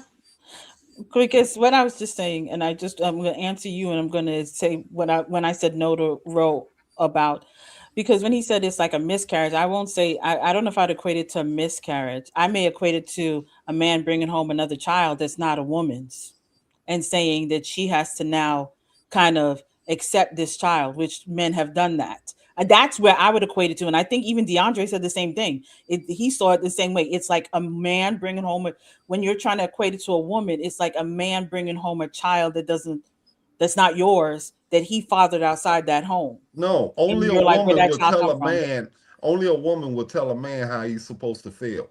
Okay, you don't walk around in my body. You don't have my mindset. You can't tell me so how can you say it's the same thing as a miscarriage? I can't tell you, but Ro, like I can't tell you how you just feel. did that to Ro. I had miscarriages, so you just did that over here because you said this is how it is to a woman. It's an equivalent. You can't say that if you are not a woman. Because you're to a man, you're telling me what it is to a man. In the eyes of a man, that's the death of a child. I understand that. I said I understand, but I'm saying to you, you can't say that. You're telling me what it feels like as a man, what it's painful, but you can't equate it to what it's like as a woman because you don't know what it's like to be a woman. No, I'm not equating That's it the same to way. you. I can't tell you what it's like to be a man. The death of a child is what I'm equating it to, not you. The death of a child, you have no idea what it's like to have a death of a child. So don't say that either, because I've been through death of a child. So that's what I'm trying to say. Because when a man has 18 years invested into a child and then all of a sudden just has to walk away like that, that's the equivalent of a death of a child. But that's why you're not in the mind space of a man, and that's why women don't listen, dude, to comprehend. They listen to respond. And maybe if you listen to comprehend, you will understand and get a better insight on how men think. I hear you, but you weren't understanding what I said. That's all I said to you. Because when a child dies in a woman, at least for me, that's still my child, even though the child died. That's all I was trying to, because you were trying to say it's the equivalent. It is not the equivalent because that is still my child. My child that I miscarried is still my child. I still think about that child. I still love that child. That's what I'm trying to say. Isn't the child have a father as well? I'm not trying to equate what a woman goes through. She's playing semantics, dude. No, I'm not playing semantics. You said it's like the death of a child. That's exactly what that is. You said it's like the death of a child. Because you always try to downplay the tribulations of a man. Every second you get. Bro, I have neighbors. Please hold on. All I'm saying to you is you said it's like the death of a child. And the death of a child, you're saying you lose all feelings. And I'm saying, as someone who has had a miscarriage, and I've spoken to women who've had miscarriages, you still have love and you still care and you still think of that child as your child. Your feelings for that child does not die because the child died. That's all I'm saying. I am not negating how a man feels. Women have emotions. Men don't have those type of emotions. We don't carry that. Bro, please stop being so machismo. Let me finish my thoughts. I am saying to you, I can't tell you what a man feels like. And I'm saying I respect what you're saying, what a man feels like. But I'm telling you, you can't tell a woman that it's the same, because for a woman, when she loses a child, it breaks her and she still has love for said child. So if I can't tell you the same, how can you tell me the same? The same thing you're telling me not to do, you're doing to me. Bro, but you doesn't just make said, any sense. Bro, you just said the man has lost all love for that child. That child is dead to him. He has lost all love. That is literally what you said. That's what you said. So I'm saying to you, for a miscarriage, a woman has not lost love for that child. She still loves that child. So I was just trying to let you know it's not the same thing. It's not equivalent. That's all I'm saying. You're I can't playing tell you what a man. semantics. You're taking a little itty bitty piece semantics. and you're blowing It's it not up semantics. to be bigger. No, it's not semantics. It is reality, because you can't put those two together. I can't tell you how a man feels, but I can tell you as a woman. Okay, so you're telling me that since you birthed the child and the child passed away, then all of a sudden you're supposed to care more. It's supposed to mean more to you. No, I don't think that's what she's saying, bro. I don't think that. I think I understand what Crystal was saying. I think I got it. Let me hold up, bro. And I want to read this super chat real quick. What I think Crystal was saying here is that if a woman has a miscarriage and loses a child, she doesn't forget about that child. You're saying that as a man, when he found out that these children are no longer his feelings is, I want to completely disconnect from that entire situation. And in a sense, those kids, those people, they're dead to me at this point. No different than if you were to cut off a friend or something along those lines that wronged you. He stopped loving them. It doesn't mean all that. The reason you're just saying that he don't want to deal with them like that anymore. No, the reason a man distanced himself, okay, is because of the violent nature of a man. Okay? When a man is pushed beyond a certain point, there's just blind rage, you know? And that's the reason for the distance. All right? And it's not because he don't love them, you know? It's because, dude, I don't want to do something out of emotion that I'm going to end up regretting down the road and paying for down the road. You know, but just because the woman carried the baby and the baby passed, I get her point. But what I'm saying is, from the second that baby comes out, that man holds that baby, shelters that baby, nourishes that baby, spends time, builds bonds. You know, when all that gets ripped away over a lie, it destroys a man. That's why I could put it on the same equivalent as a miscarriage. Because the same way that child dying destroyed that woman and she'll never forget it, that man will never forget it either. It will go with him to the grave. And that's the only comparison I was trying to make. That's why I said semantics if you're just saying, oh, well, she carried the baby. Okay. But the man did everything else. You know? He has the same bond you got, he has too. And he lost it, not over, you know, something physical, you know, maybe because you lied. You know, health condition, something like that. It was over a lie. Yeah. Let me share the super chat real quick. Shout out to Deb coming through with the $10 super chat. Says about 1 to 3 fathers out of every 100 children in the United States are found not to be biologically related to the father who believed he was actually the parent. Yeah, that's pretty crazy. Shout out to the Energizer Bunny coming through with the $5 super chat. Says I have to agree with Crystal. Just because they're dead to him doesn't mean he no longer loves them. Thank you, Energizer Bunny. Appreciate you coming through. I think there was just a miscommunication there. I think you guys were both saying the same thing. I think there's a little bit of a miscommunication, but let's keep it moving. I want to lighten it up just a little bit, and I want to keep it moving because I want to make sure that we get out of here on time. 11 o'clock today. I don't want to hold y'all till 12. I don't want to do that. But let's keep it moving. This happened to my brother, so this situation. You know what, Dion? You didn't get a chance to speak on this. Go ahead. Nope. I'm sorry. These guys, they got into it. My bad. I'm sorry. I'll make it as short as I can. This happened to, I have 2 brothers, and this happened to one of my brothers, this very thing. And it was like Spaces asked me, you know, when did it come out? Well, to this day, I don't know if this young man knows because his mama probably still hasn't told him. Last I heard, she had not, and he is probably close to 30 now. He has our last name and everything. But yeah, she lied, and my brother found out early only because the actual dad came back and spewed it because he wanted it to be known. And my brother was deeply hurt, and I can kind of identify. That's why I was nodding with a little bit of what Ro was saying when he said that, my brother became so angry that he did have to do that push away for a while. My father too. My father, like the way that the mother let us know is she went to the police. I think he was like 3 or 4 at that point, maybe. Yeah, he was around 4. She went to the police one day because we were like, look, we're gonna keep the baby because you out there in the streets and you wilding. We gonna just, that was what my brother, was saying. So she went to the police and said, they got my baby, I want my child. And when the police called and said that, my dad was like, oh, tell her to come NOW and you mean to tell me this is not my grandson?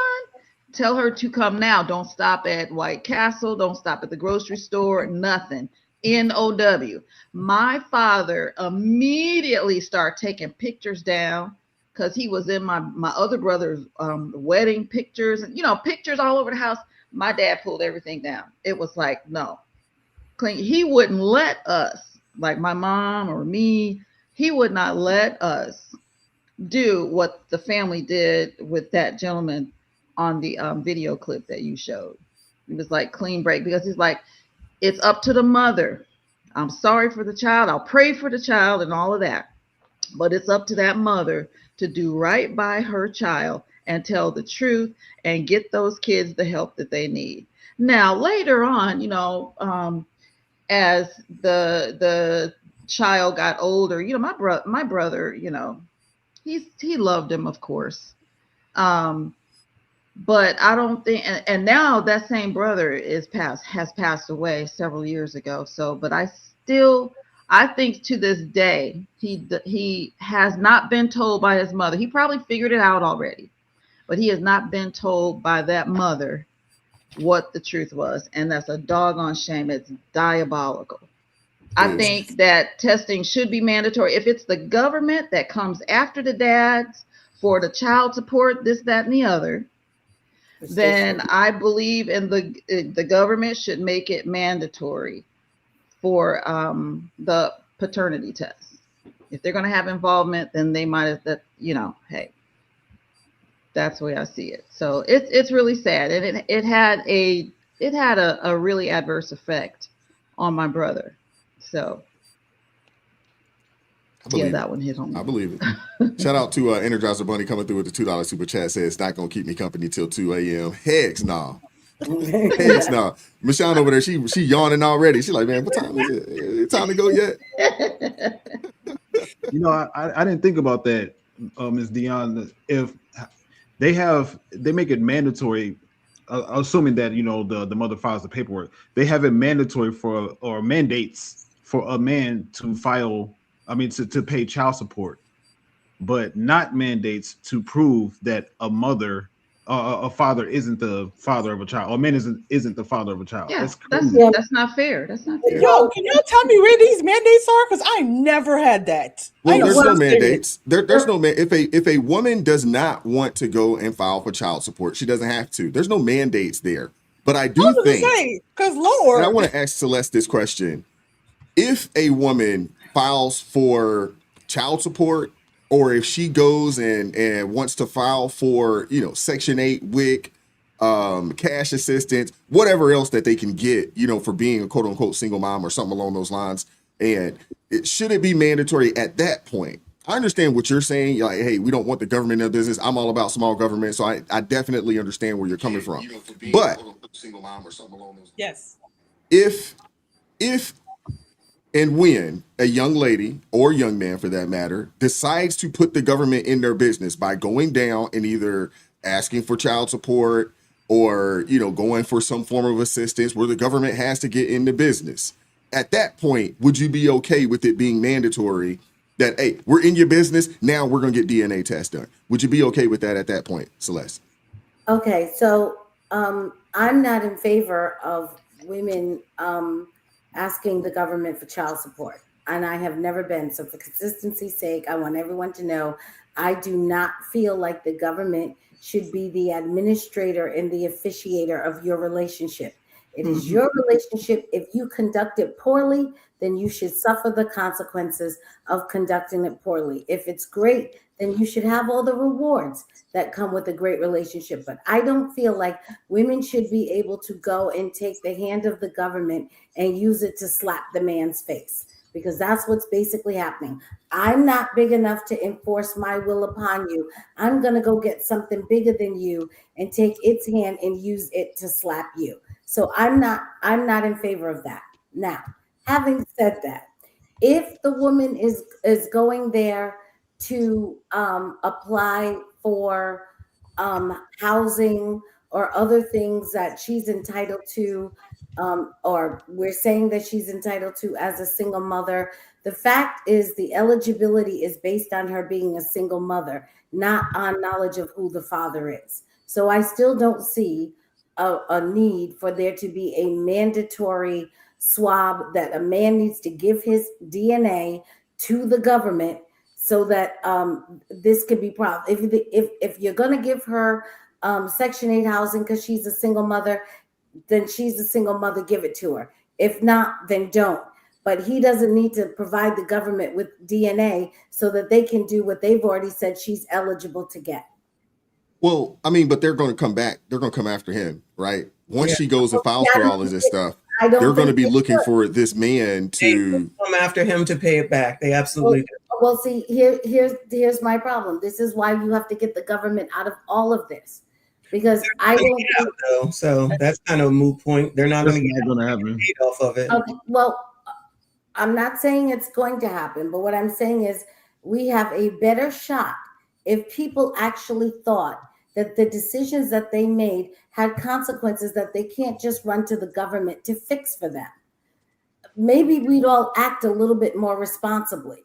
Now, I understand that this is a tangled web at this point, and undoing this web is not going to be that easy. But no, I don't think the government should be running him down and for child support. And if I can I give just a quick example? The state of Florida called Ben Carson and told Ben Carson that they wanted him to submit all of his tax and financial records because there was a woman who said that there was a child that he had fathered her child.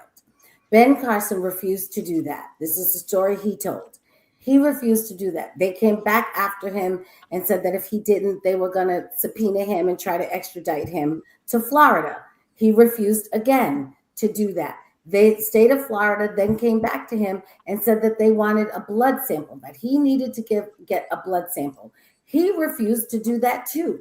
So everything he was asked for by the state of Florida in the terms of trying to determine his paternity, he refused to provide them with any information, genetic or financial, which is what they asked for. And he said eventually the woman either dropped her claim or the state of Florida stopped pursuing him. And he said, I knew one thing that the state of Florida didn't know. And he said, what I knew is that I had never slept with any other woman other than my wife. So I knew there could not be any other child. And what I'm saying is, and when I heard that story, I thought to myself, well, you know what, maybe that's an example of what blessed assurance looks like. And what I'm saying is when you have a situation where you are with this woman, I can believe does not in any way seem like she's a credible person that she could do something like this. I find it hard to believe that she's discredited in the area of paternity, but is otherwise upstanding and wonderful. I'm convinced there's probably a whole bunch of red flags were all around this woman as well. Yet he went on with it.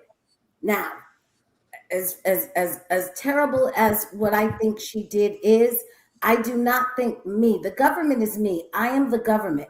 I am the taxpayer. I am the funder of the government. It's not my business what went on between you and this woman. When you are asking for child support, when you are running to the court to get paternity, what you're really doing is asking me to get into your business because I am the government.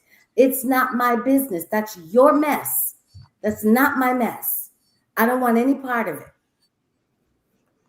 Understood. Okay. Let's keep it moving. We're going to lighten it up a little bit. I want to play this. This is trending on TikTok. There's a couple of clips I want to play for you guys.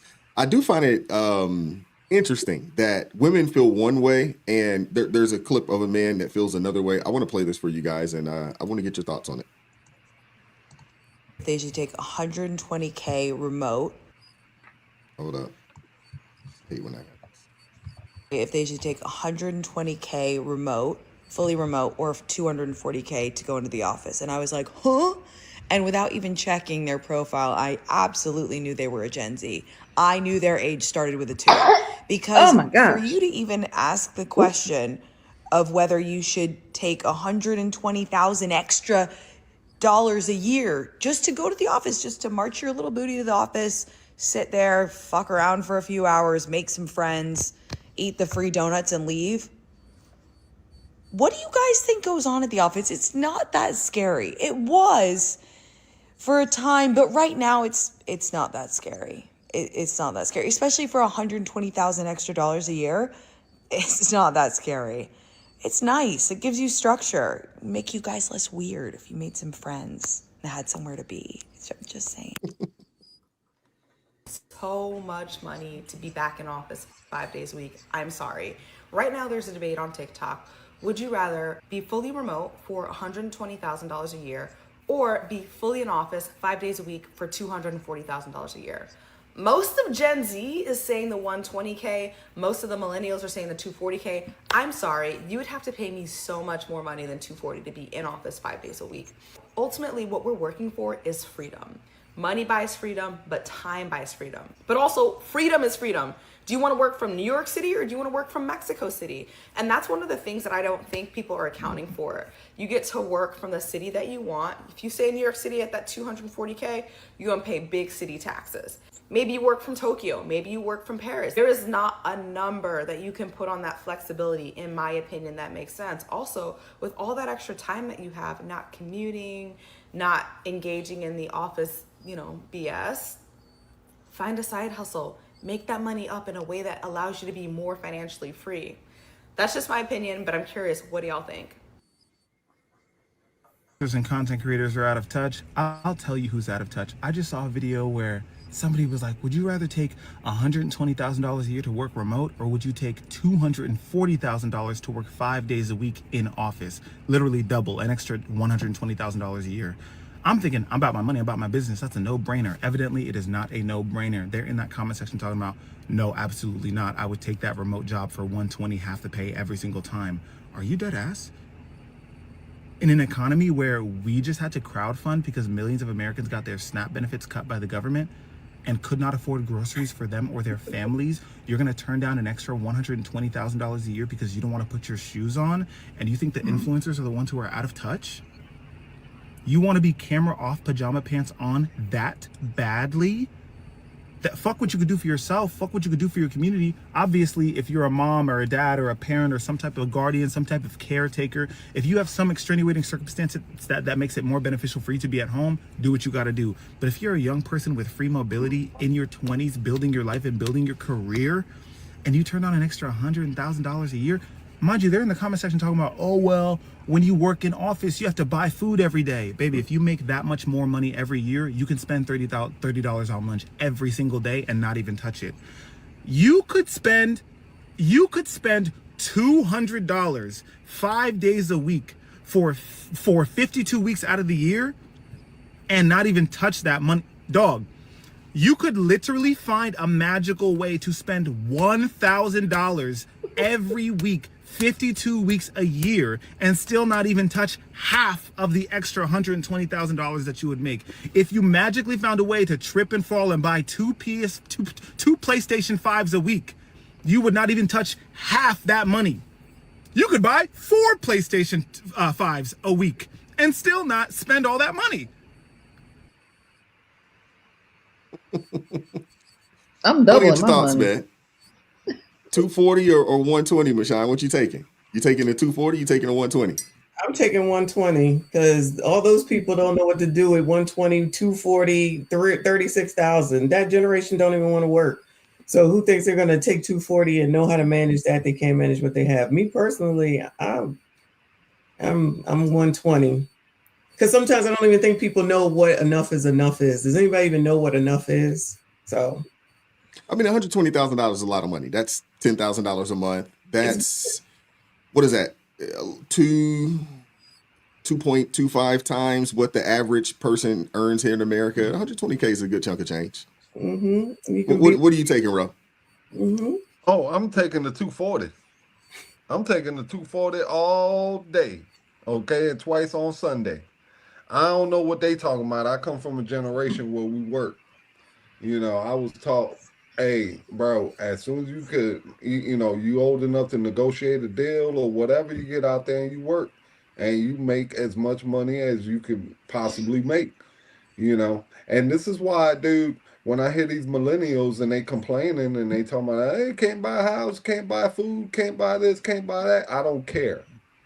I don't care. Because when the opportunity presents itself, dude, they always take, the easy path, and in this case, the easy path is the 120. I have no problem showing up to the office, dude. That's where most of the sex happens is in the office. Jesus. Why wouldn't I want to go to work? How did this go that way? What I mean? Oh my gosh. No, I'm way less.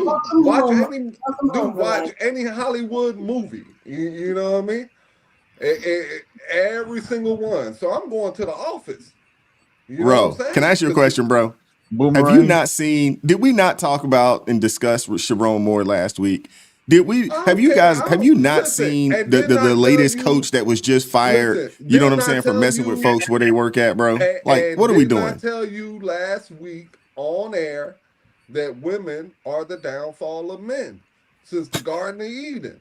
Okay, and it ain't never changing. I ain't no different. I'm a man.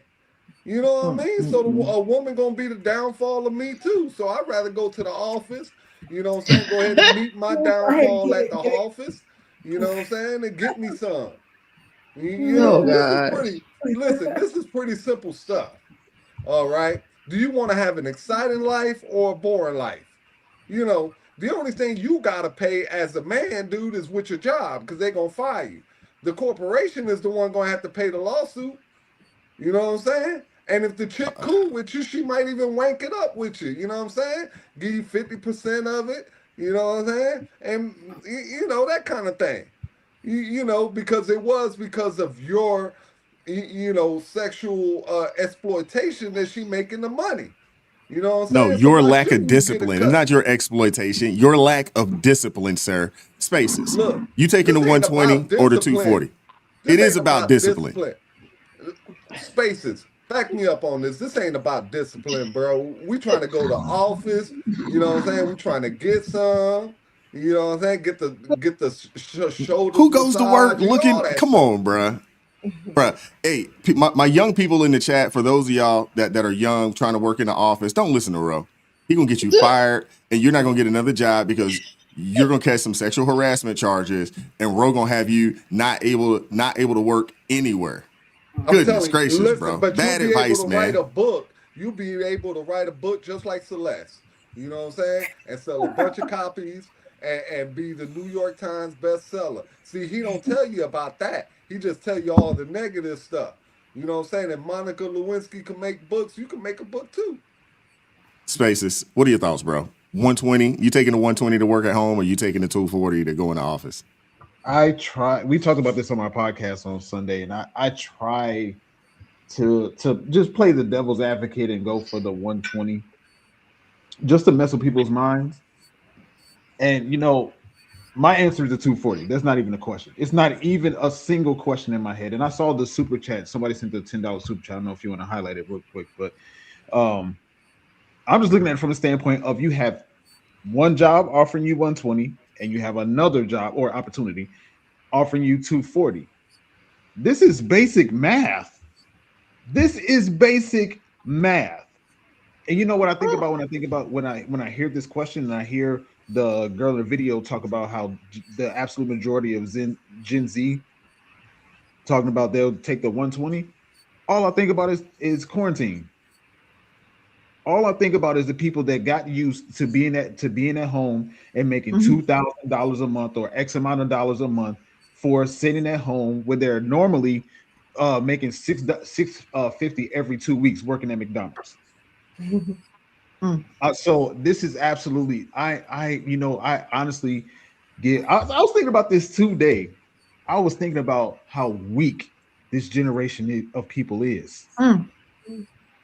It is absolutely. I was thinking about all these different things, bro. If I hear a dude say that he's going to take the 120 over the 240 because of what convenience, so what you can do your work in your pajama pants, you can roll over, not brush your teeth, and just grab your laptop and log into work, bro. Just go paint your nails, bro. Get that 240. Go ahead and get you some. Get you a French tip, bro. Not the French tips. Like, bro, this is think about after taxes. Just the numbers after taxes. If you depending on where you are, it varies with numbers, but if you get the 120 after tax, that's like 90K. If you get the 240 after tax, you like 200K. What are we even talking about? Not only the average commute to work is 25 to 30 minutes. I think your numbers off a little bit. If you make 120 taxes, if you're a single person, when it's all in, you're probably going to bring home, I don't know, maybe 75 grand or so after taxes and somewhere along those lines, at that 240, depending on if you are married or not, because that plays a role based off of your tax bracket. If you're married, at 240, you're going to keep a little bit more of that. If you're not, they're going to hit you upside the head. I mean, you're in a top tax bracket. If you're a single person at 240, they're going to beat you upside the head. You better be maxing out your 401k and those types of things. You better be doing that just to lower your taxable income. That makes it even worse. You're taking, and this is why I keep mentioning the song. I keep telling myself I'm going to put it in the song in our email thread. The song Brackets by J. Cole. Listen to that song because it's talking about it's talking about taxes. But what are y'all talking about? Take 120. Unless you just, when I hear people take the 120, all I hear is lazy.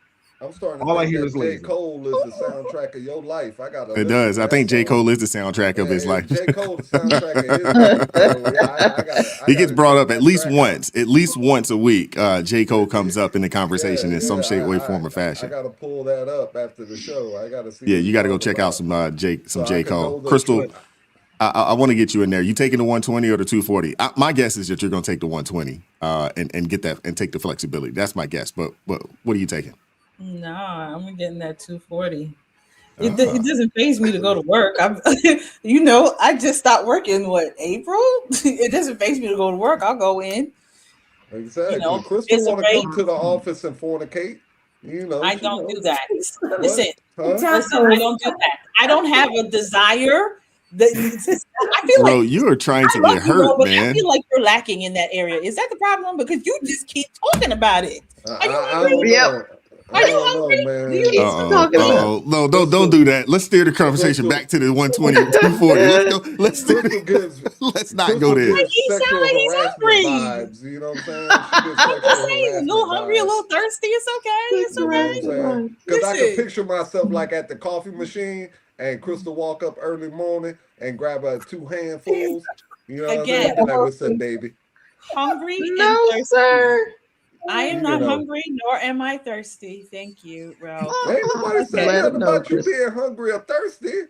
You know what I'm saying? I'm just saying that's a good wake-up call. You know what I'm saying? A couple handfuls of Puerto Rican buttocks. You know what I'm saying? I will take the 240 because I have things that I want to do. You know what I'm saying? So that gives you the flexibility because yes, the flexibility is nice. The 120, the flexibility is nice. And yes, listen, I know how to stretch $1 in the whole 9 yards, but that 240 will help me get to what the things that I want to accomplish a little bit faster. It will help do the things that I want to do. Listen, I am taking the 240 because knowing Crystal will stock all that up, especially young Crystal would stock all that up, put it all aside, throw it in some investments, the whole 9 yards, and then Crystal dip out in like what 5 years, 10 years, 4 or 5 years, I'll be out quick and in a hurry. I already paid off the things I need to pay off, purchase a couple of properties, the whole 9 yards. I'm just saying that's how Crystal roll. And Crystal with the 240, because the way she rolls, I would still have a side hustle that is bringing in income. So it ain't gonna stop me, because I heard old girls say, no, you take the 120 and then you can do a side gig. Listen, I could do the side gig with the 240. That ain't stopping me. There's 24 hours in the day. Thank you very much. True. Did people do side hustles before they started working remote? I did.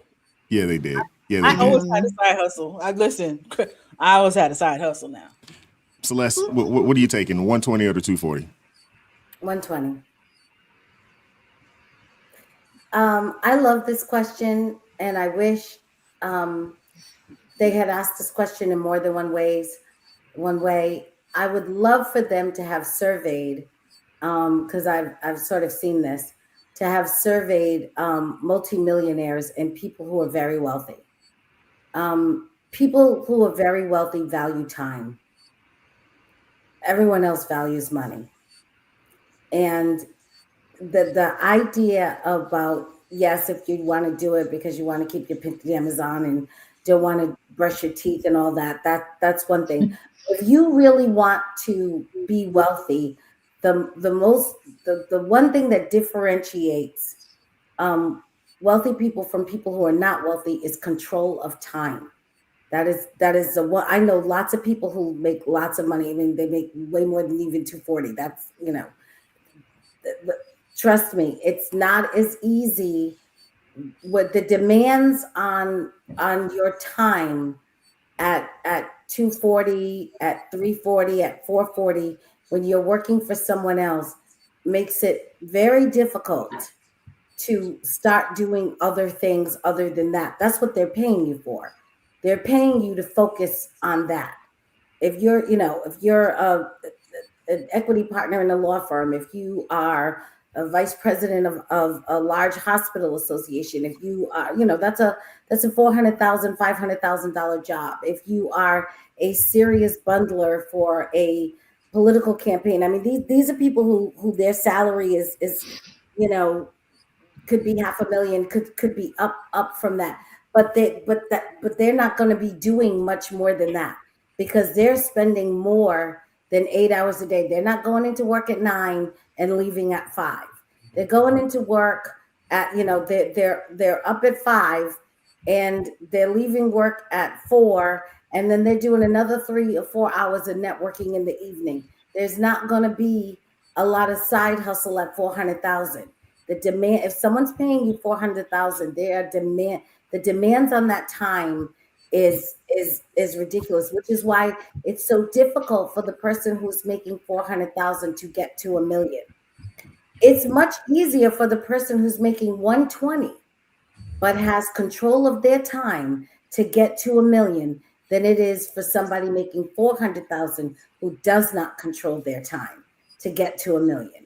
So if you're thinking about wealth building, the most important thing is first being able to control your time in a way that can produce wealth. So I'm at 120. Okay. And Dion, we'll get out of here with you. You taking a 120 or the 240? I'm doubling my money.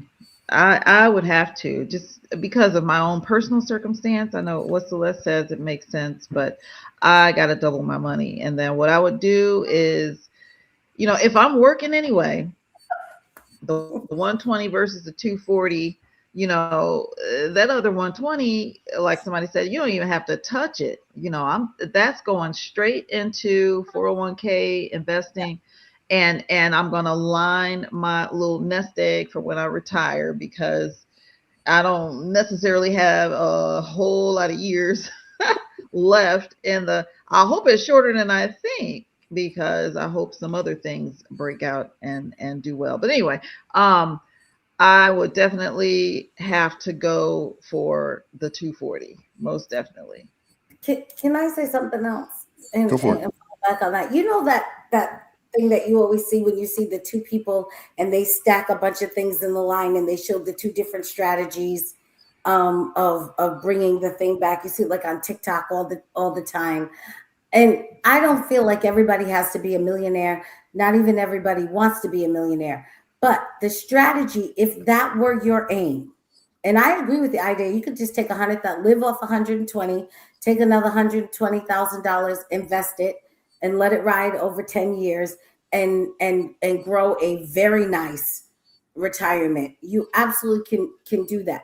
But if you want to join that rat race in terms of wealth, if you look at the strategy for wealth, the 120 is probably the better strategy. Because if you take those same two people over 10 years, that doubling of money is not going to do for it what you think. It's the same way when you watch the two guys collect the cups that are, 10 feet down the row. It always looks like the guy who's picking them up from the beginning, because in the beginning of the race, he's getting more. But by the time they get to the stop line, the one who went all the way to the end and then brought him back ends up winning that race. It looks like it's the better strategy because it's the double money. But actually, if you look in practice of who's done it, it really isn't. The time is worth more than the money always. Never. And you know that because that's what, let me just say this one last thing. You know that's true because that's always what wealthy people buy from you. They don't ever buy your money. All they ever want from you is your time, and they'll pay you for it. That's how valuable they think it is. Me personally, Wise, I don't buy into the wealthy and not wealthy thing, that kind of stuff. All I ever wanted really out of life, dude, was just not the struggle. I never wanted all the money in the world. You know what I mean? That was never my goal. That was never my aim. I just but you said that you would take the 240. So which one is it? Is it you gonna take the 240 and go grind out for the 240, or would you take that 120 working your 9 to 5 at the house? I would definitely take the 240. Because as a man, dude, I'm built to work. I'm not built to do remote work and lay at home and do that kind of stuff.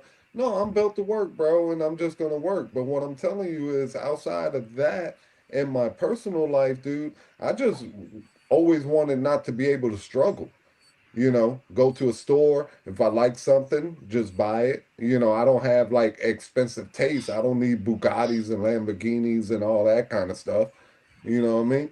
Well, I don't think 240 a year would purchase a Bugatti or a Lamborghini. You know what I'm saying? But no, I was addressing Celeste's point. Well, I mean, even if you are, $1 million a year, not going to get you that Lambo or Bugatti. I mean, just keeping it in a buck. When I hear this question, though, it's interesting when I hear men say, "I take the 120."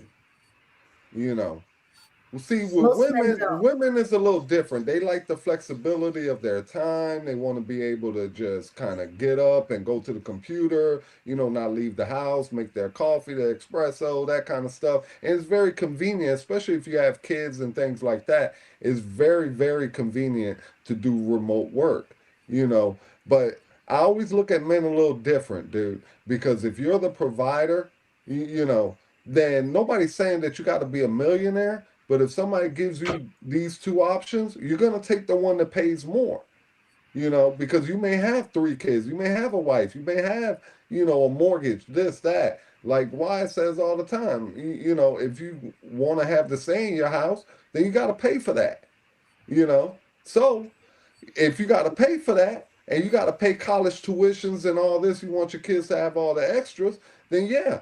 I'm gonna say 9 out of 10 men, dude, you need to be picking the 240.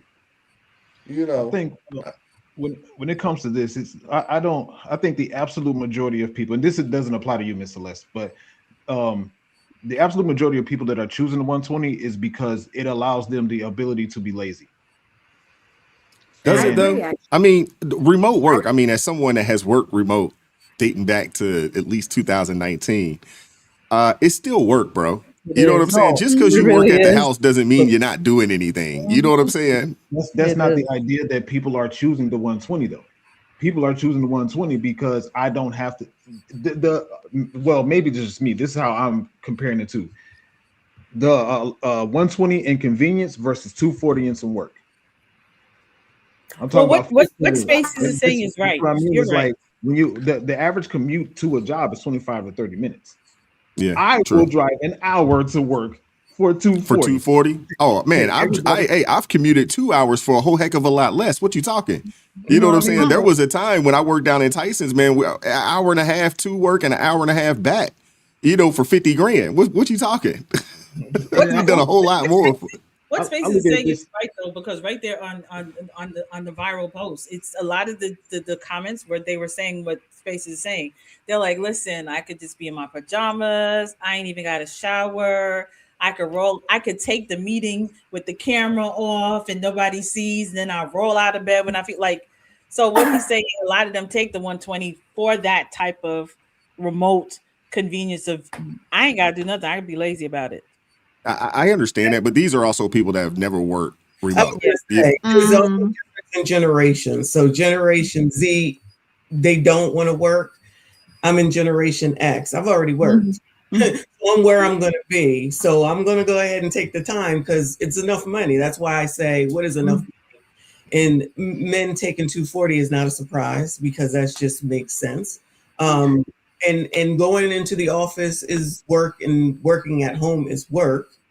Either way, it's work because I do it now. I'm hybrid, so I do it now. But flexibility is something more important to some people, and some people are already ready. So this is just a way to coast on out of here. That's how I'm looking at it anyway. But the generation, even if they have 240, if they don't know how to use money, they don't know how to use money, honestly, at any age. Because there's an OnlyFans girl making $350,000 a month, and she's living month to month because she doesn't have any financial literacy, and she's home, and she's in the comfort of her home and doing everything that she wants to do, and still can't manage the money. And that's the problem with Generation Z. Wow, that's crazy. You said $300,000 a month, can't manage $300,000 a month. That's crazy work. 350, yes. 350. That's crazy. That's insane. Yeah, that's ridiculous. My thing too is I've worked healthcare all my life, so I would rather be, out mingling with the public. That would drive me nuts. I worked a job, and it was a healthcare position, remote, and the way they micromanage, like they can tell you have to. They monitor you by your phone. So if you step away for a break, they know how long you're gone. And if you're gone too long, I mean, that's going to come back and bite you. So it seems to me like you're more highly monitored working from home than you are if you were in the office. So I look at it from that aspect as well. But yeah, I'd rather be where the people are. It's at home. I mean, shoot, after a while, it's just boring. I'm like, I'm stir crazy. I got to go outside with the people. I agree with Dion because they have this thing now because while you're working remote because of the pandemic and all that, they have this thing. They really do watch you. They do monitor you. They had even invented this thing where it can move your mouse. The little widget that would move your mouse around. They got hip to that though. But then they got hip to it, and they're even monitoring that. So it's like you are more on lockdown remote than you are in the office because in the office I can commiserate all over the place. I ain't even got to be sitting behind my desk. They're not stressing you like when you are at home. They're monitoring everything. Yeah, they monitored us a lot. When I worked in the office, man, we'd probably spend 2 hours, just, getting coffee, sitting in the break room, talking about what was going on, chopping it up. Somebody's going, bring some pizza in for lunch or something. And next thing you know, it's that half hour turned into an hour and a half of chopping it up over some pizza. Listen, you don't typically get that kind of grace every month. That workplace culture and all of that. For $240 a year, Okay, I can be the deviant that God intended me to be. You know what I'm saying? A well-funded. Hold on, hold up, Like, man. do Hold on. not bring Jesus in this, please. A well-funded deviant. You know what I'm saying? Which is the best type. Cause look, I live in Florida, and down in Florida, we drive big trucks. I got my big truck outside. We go to mud wrestling matches, and we hang out with white girls that got cowboy hats like Michonne got on. You know what I'm saying? And this is how, wow. and we drink Bud Light, even though I don't drink, but that's what they be drinking. You You know what drinking I'm Bud saying? Light, bro? You buying No, Bud I Light? just said I don't drink, but that's what How they come be you don't drinking. You drink? know what I'm saying? Because I'm driving. I'm the Okay. responsible driver. You know what I'm saying? Even though I'm a deviant, I'm a responsible deviant. Never drive drunk. Appreciate You know what I'm saying? Yeah, I have to throw that disclaimer out there. That's the disclaimer of the week for the audience. You know That's what I'm your saying? next T-shirt. Don't Responsible be driving deviant. A responsible intoxicated. deviant. I like Celeste, that. why You are know you what I'm saying? encouraging him, Celeste? What? It's Why my are y'all thing. encouraging this man? But It's my listen, thing. I 240. like that. Hey, I like it. Responsible deviant. That's the first I've Yeah, heard that one. That's exactly, the first I've bro. heard that one. You know, 240K, man. Man, let me tell you, you can get some work in That one's back in the pretty good too, day. bro. Well-funded Yeah. deviant. That's pretty good. You know, back in the day, man, I used to hit the little poker rooms, you know what I'm saying, and play some Texas Hold'em, you know what I'm saying? And then once I Oh, so leave this Texas you right Hold'em, here, huh, bro? Let's keep it moving. This is you right here. Well-funded deviant. that's Yeah. me. That's my next shirt idea. residents, You know what I'm saying? Atlanta, Next to the Orlando, taco Miami, shirt, DC, gonna be the well-funded deviant. Yeah. This is Ro right here, y'all. The top OnlyFans cities per 10,000 residents: Atlanta, Orlando, Miami, DC, Minneapolis. Y'all heard what it said. Atlanta, Orlando. Come on now, bro. Come on now, bro. The top OnlyFans cities per 10,000 residents: Atlanta, Orlando, Miami, DC, Minneapolis. What's going on? Is there anything that you can attribute this to? What do you think? I don't know why that there's so many people in Atlanta that spend on OnlyFans. I have no idea. I have a thought. I clearly. Atlanta got the strip clubs on lock. OnlyFans digital strip club. Let's say you don't want to make it to Onyx. You know, you don't want to go out there. Plus, the girl at Onyx might have an OnlyFans. You see her at Onyx. You know what I mean? She got the OnlyFans, whatever. Maybe you just go. This is the strip club in your house. You could order your own wings and have them brought out to your crib. You could eat the wings in your crib, have the OnlyFans on the TV. Because look, Miami is right there as well. Another strip club city. Atlanta, number one. Miami, number three. Two strip club cities. Cities where it's flowing a little bit. The booties is bouncing. The BBLs is BBLing.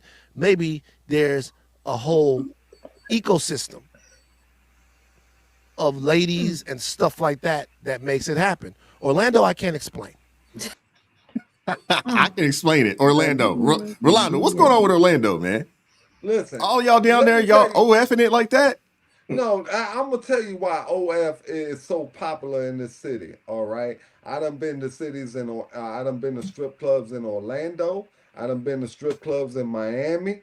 I done been to strip clubs in Tampa, and even where Crystal at up there in the ATL. All right, plus a couple in Ohio and West Virginia, but we ain't gonna talk about those. But anyway, dude, the quality of woman in these clubs is poor, bro. It's just a bunch of ratchet fours up in there. 4, 5s, and 6s, bro. And that's what you got up in there. You know, the quality is extremely low. I'm talking about you walk in there, man, these girls got like old bullet wounds and like you could see like an old stab mark where somebody like tried to take her out. You know what I'm saying? And dude, that's not exotic, bro. That's not attractive. You know what I'm saying? Just to know that the woman you trying to get with, somebody tried to offer at one point. You know what I'm saying? She got tears. It's kind of hard to romanticize that. You know what I'm saying? So these OF girls, they're bringing something totally different. You know what I mean?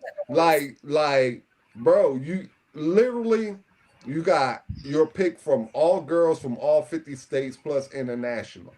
You know, so if you're into eyes or if you're into legs or butt or breasts or whatever it is that you're into, you can find it there. It's a specialty site. You know, like me, I'm a sucker for nice eyes and a big butt. You know what I'm saying? So that's what I look for, you know. But you walk into these strip clubs, bro, and there's a lot of beer belly going on. You Ankle know, it monitors. just, I don't the know. quality is low, bro. You know, Wise is a married man. He don't know nothing about that. And I don't. Spaces, Nope. look, and Spaces is too holy to admit that he jaywalked. Okay, so you ain't getting nothing out of him. You know what I'm saying? So I'm the only guy up here gonna tell you the truth. You know what I'm saying? And the truth is, dude, that the quality in these strip clubs, bro, is low. I'm You sorry know, to hear that. you know, like, look, I'll give you an example. We got one not too far from my house, right? It's called Cleo's. It's the black club, as you would guess, with a name like Cleo's. I was just driving by one day. I saw it. I was like, dang, what they gonna do up in there? Give me a lap dance and read my future? You know what I'm saying? Like, it just sound ratchet. You know what I'm saying? I didn't want to pull up there. You know what I'm saying? But this is what you get, bro. You know, I did stop in there. You know, I just had to have a little peek, but yeah, it's what I thought it was. You know, so the quality is low, man. The girls need to tighten up. ATL is even worse, bro. It looked like a clown show when you walk into the strip club in ATL because women walking by, bright green hair, bright pink hair, bright white hair. You know what I'm saying? It looked like an Outcast video up in there. It looked like Bombs Over Baghdad. Remember that video? Everybody, every chick in there, why? You an Outcast fan. Every chick in there had green hair, purple hair, orange hair, white hair. That's Atlanta strip clubs, bro. It looked like a clown show up in there. So no, yeah, you know, OF getting all the money now. So It is what it is. he's telling you what. So just to break this down into layman terms for you guys, Uncle Rose said he is supporting some young ladies through college via OF because the midnight ballerinas inside the city of Orlando are not up to par. They're not there. Wise, They're on the. I put more women through college, more black women and brown women through college than the United Negro College Fund. Okay, this is how we doing it over here. You know what I'm saying? But I ain't like that no more. I'm retired. Spaces. What do you thought, bro? What's your thoughts, bro? I don't follow booty. I follow God now. That was just hilarious how he brought me into it. Said Spaces don't want to admit that he jaywalked. What? Are you surprised that Atlanta's leading the way? You know, because I mean, Atlanta's been known, to be the one of the strip club capitals of the country. Are you surprised that Atlanta's leading the way in OF purchases? No, I think I said it in the chat, but I said Atlanta and Orlando are the modern day Sodom and Gomorrah. I don't know about Orlando because I'm sure that there's probably a worse place than Orlando, but Atlanta for sure is Sodom or Gomorrah, one of the two. Because the worst stuff that I hear about, as far as in particular sexual deviancy, happens in Atlanta most frequently. So no, I'm not surprised. I'm not surprised. And then it's also a sign of the times that we live in. We're just really in a digital age, and a lot of dudes think that, dudes in particular, because we know women subscribe to this stuff too. A lot of dudes think, well, I won't have the closest I'll get to this woman is paying $5 a month to see her naked. So he thinks that, okay, I'll pay the $5 instead of paying $120 to see your dance. So I mean, I'm not surprised at all. No. Crystal, you got a little offended when Rolando started talking about the midnight ballerinas out there in Atlanta. You got a little offended. What's the deal with that? I know some of them, and they don't look like that. So I'm like, no, not all of them look like that. Now, I know some, and they're very nice women, just trying to get through medical school. But other than that, I think the reason why it is the way it is because, number one, there, especially here in Atlanta, there a lot of big companies have moved here. A lot of big tech firms, a lot of all kinds of stuff has moved to Atlanta. And a lot of these people don't want to be seen inside the strip club. Some of these people, I'm not going to say all, but some of these people don't want to be seen in strip clubs. They don't want to be caught there.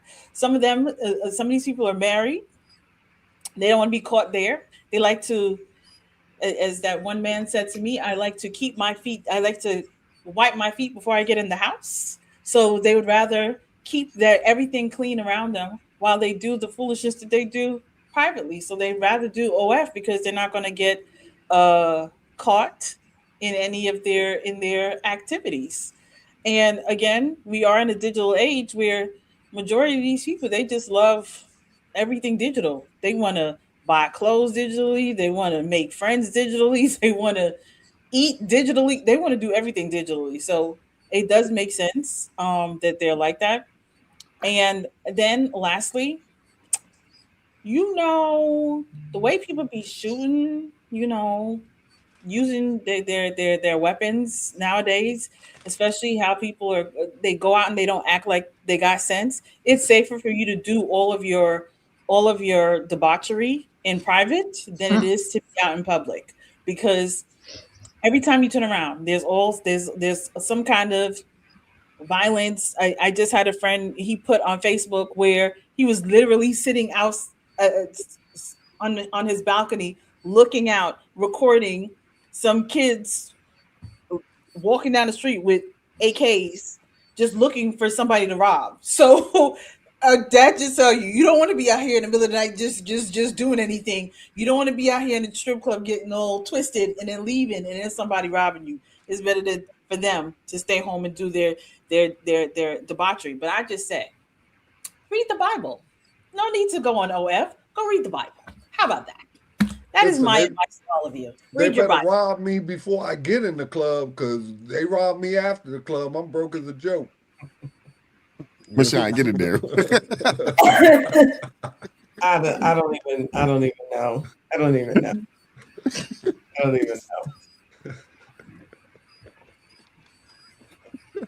This dude is crazy, yo. A little bit. I'm just saying. You think? All I'm gonna have on me, wise, is some glitter. That's all I'm gonna have on me, bro. I ain't got nothing else for you. I ain't gonna be, hard to spot, bro. I'm gonna be like a disco ball in the parking lot. Why? I forgot to tell you, I had a friend that was stabbed coming out of the strip club. So this is why I say a lot of people, a friend that was badly stabbed up. I mean, because I kept telling him, you don't need to be going to the strip club. Stay out of the strip club. Stay out of the strip club. And some guys just out of nowhere just jumped him and stabbed him up. And he ended up in the hospital, like hanging on for dear life. Thank God he's still alive. But this is what I'm talking about, the violence. And this wasn't even in Atlanta. This was in Oklahoma. So that's just to tell you the type of they don't stab people in Oklahoma. No, well, I don't think the club scene is a scene for anybody, to be honest with you. Any of the ladies, did you guys want to add anything on this, or we can keep it moving? We can move on, but I'm sad to hear that things are not up to par. I'm sure that is disappointing. What was the name of the strip club that everybody came here to in Atlanta? It was supposed to be. Was it the Claremont Lounge? Is that what it's called? No. You don't want to go to the Claremont. No. It's not to go for something good. It was like it was an Atlanta staple. Like they name places that you just have to see because it's just so shocking for you. And I think Claremont Lounge was that place. That's what they called. That was the lounge. Don't get me to lying. Don't get me to lying. They told me about it before I moved here. They're like, Crystal, you gotta go visit. You know what I'm talking about, right? Yes. Exactly. People from out of town know the name. Yeah. It's the one. Magic City. That's right. It's the one with the bomb wings. Oh, you're talking about Magic City? I thought everybody knew Magic City. With the No, I'm talking about because Claremont King of Lounge Diamonds, that's in Miami. No, I'm talking about Claremont Lounge because the ladies are like 70 or 80 and they have tassels and they have bullet wounds and all that stuff. Like don't that's go what to they the say Claremont, at bro. that. But you go there to laugh. That was the point of it. It's a shocking place, and people are saying when you come to Atlanta, you should go visit there. If your homeboy went to the Claremont, now I understand why you got stabbed. My friend did not go to the Claremont. You don't want to go to the Claremont, bro. I heard about he the did not go. He was in another state. Oh, okay. Y'all wow. And y'all in the chat, y'all wow. Y'all throwing out all the strip club. Y'all some degenerates, some deviants. I'm telling you, dude, All in the my chat. Man, listen, goodness gracious. Y'all wow. Why since last week I've been advertising the late shift, you know what I'm saying, to all my deviants out there. Oh my And let me God. tell you, they showed up tonight in full force because they knew you had a strip club topic. And bro, they couldn't wait, bro. And this is their time right now. So go ahead, deviants, all my deviants, go ahead and shine in the chat. Let Wise know that you in the house.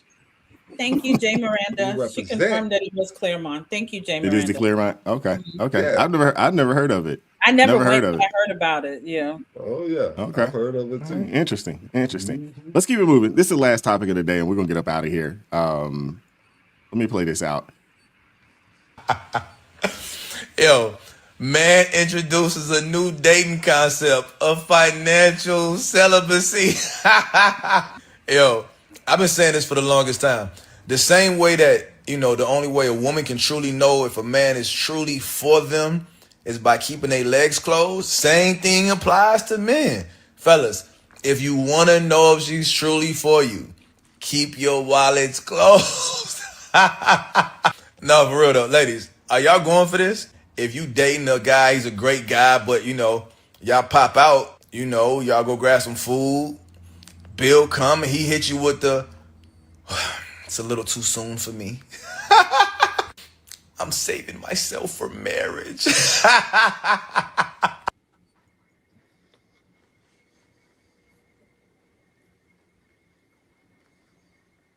Story time, quick story time. It is a blessing to have guy friends that are generous and are lover boys. Because dating in 2025, these men will make you believe that you're asking for too much. Okay? And then you call your guy friend and he'd be like, no, absolutely not. I just had a guy tell me that I had 2 inconveniences this week. And he told me that it was too soon to be generous. Yuck. Too soon to be a nice guy. Too soon to show me that you are to make me feel good. Oh yeah. Help me, God, help me. But I thank God for guy friends. I promise you, I do. You know what? I'm pretty happy this young lady has a good guy friend in her life because she's going to need him because what the hell is she talking about? She tells a story about some guy. She didn't say he was a boyfriend. She didn't even say a guy that she's been talking to for a while. She just said some guy, which to me means you probably just met this dude. Apparently you had a couple issues come up, which is just another way of saying you're broke! You're poor! You asked him to help you or you told him about these issues. He told you that he wasn't ready to invest in you yet, basically saying he would only be generous with his wife or somebody he considers a girlfriend or somebody he's really involved with. And you have a problem with that? He's the problem? And your guy friend co-signed this. I should have knew the guy friend was going to be a problem because she started out saying he was generous and a lover boy. Financial celibacy. We'll start with you, Michonne. Is that what are your thoughts on that? Can guys get away with financial celibacy? Lord have mercy. I'm so sick of these dating people and they dating questions and all these crazy things that they come up with. I don't know. I don't think it's gonna fly if that's really a real thing. They just do more things to be separate than they do to come together. That's just my thought on it. I don't know. Somebody said OMG, super simp. Super simp. Okay. Oh, let me get. We'll get one of the fellas in. Spaces. Let me let Spaces go first because you've been going first. You've been going, and I already know you're gonna go in. So let me let Spaces go. I'm all for it. I think there's a. I don't necessarily want to say financial celibacy entirely. You will have a whole lot of guys that will be out here and they'll be regurgitating other people's points about the idea of not spending any money on the first date and all that stuff, which I think is what this concept was alluding to. I think, absolutely. Generally speaking, I think you should definitely be frugal or be careful with the money that you work for and the money that it is that you're going to choose to spend on somebody. So, and I see in these conversations a lot of women try to talk about a man being cheap or whatever the case. Well, it's not your money. You didn't work for it.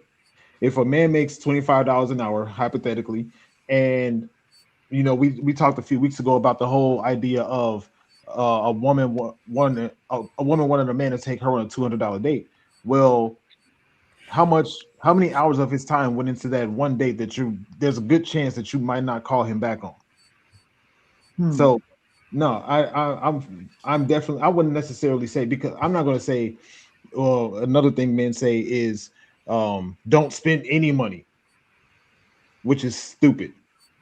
Like, you will have, you may be a woman will go with your plan if she likes you for the most part, but at a certain point you're going to have to spend some money. It doesn't have to be a whole lot of money. It doesn't have to be $100, definitely not 200, but 3 steak tacos in the horchata, that's $40. If she like you, she'll go with it, bro. And women love tacos. They do, apparently. I can testify, brother. Hallelujah. But no, I just think generally speaking, I think the idea of financial celibacy is like an inflammatory topic made for social media. But no, definitely be more frugal, because who and this is the question that I asked: who's the broke one? The man that's willing to spend money but is frugal with it, or the woman that's just looking for free food and not willing to spend money? All right, Uncle Ro, you got it. Floor is yours. Oh man, I feel so privileged right now. Wise, let me tell you, man. This stuff, I love what the guy said. I'm gonna have to start using that line. I'm saving my wallet for marriage. You know what I'm saying? What a great line, dude. I absolutely love it. That's up there with ridiculously blessed. You know what I'm saying? We're going to put it right on up there, right next to it, where it belongs. You know what I mean? Because it is a great saying. All right? Because, dude, these women think that automatically men just supposed to just start coming out the pocket and buying dinners and buying all this stuff. Listen, I'm not buying anybody anything. All right? And that's just the way I do things. If you want to get to know me, that's fine. We can go out, we could do some stuff and cool. That don't cost anything. You know what I'm saying? Because once a woman start running up the bill on you, dude, there's no love there, dude. You see it with the one woman, she's asking for all types of stuff from men she ain't even, really interested in like that.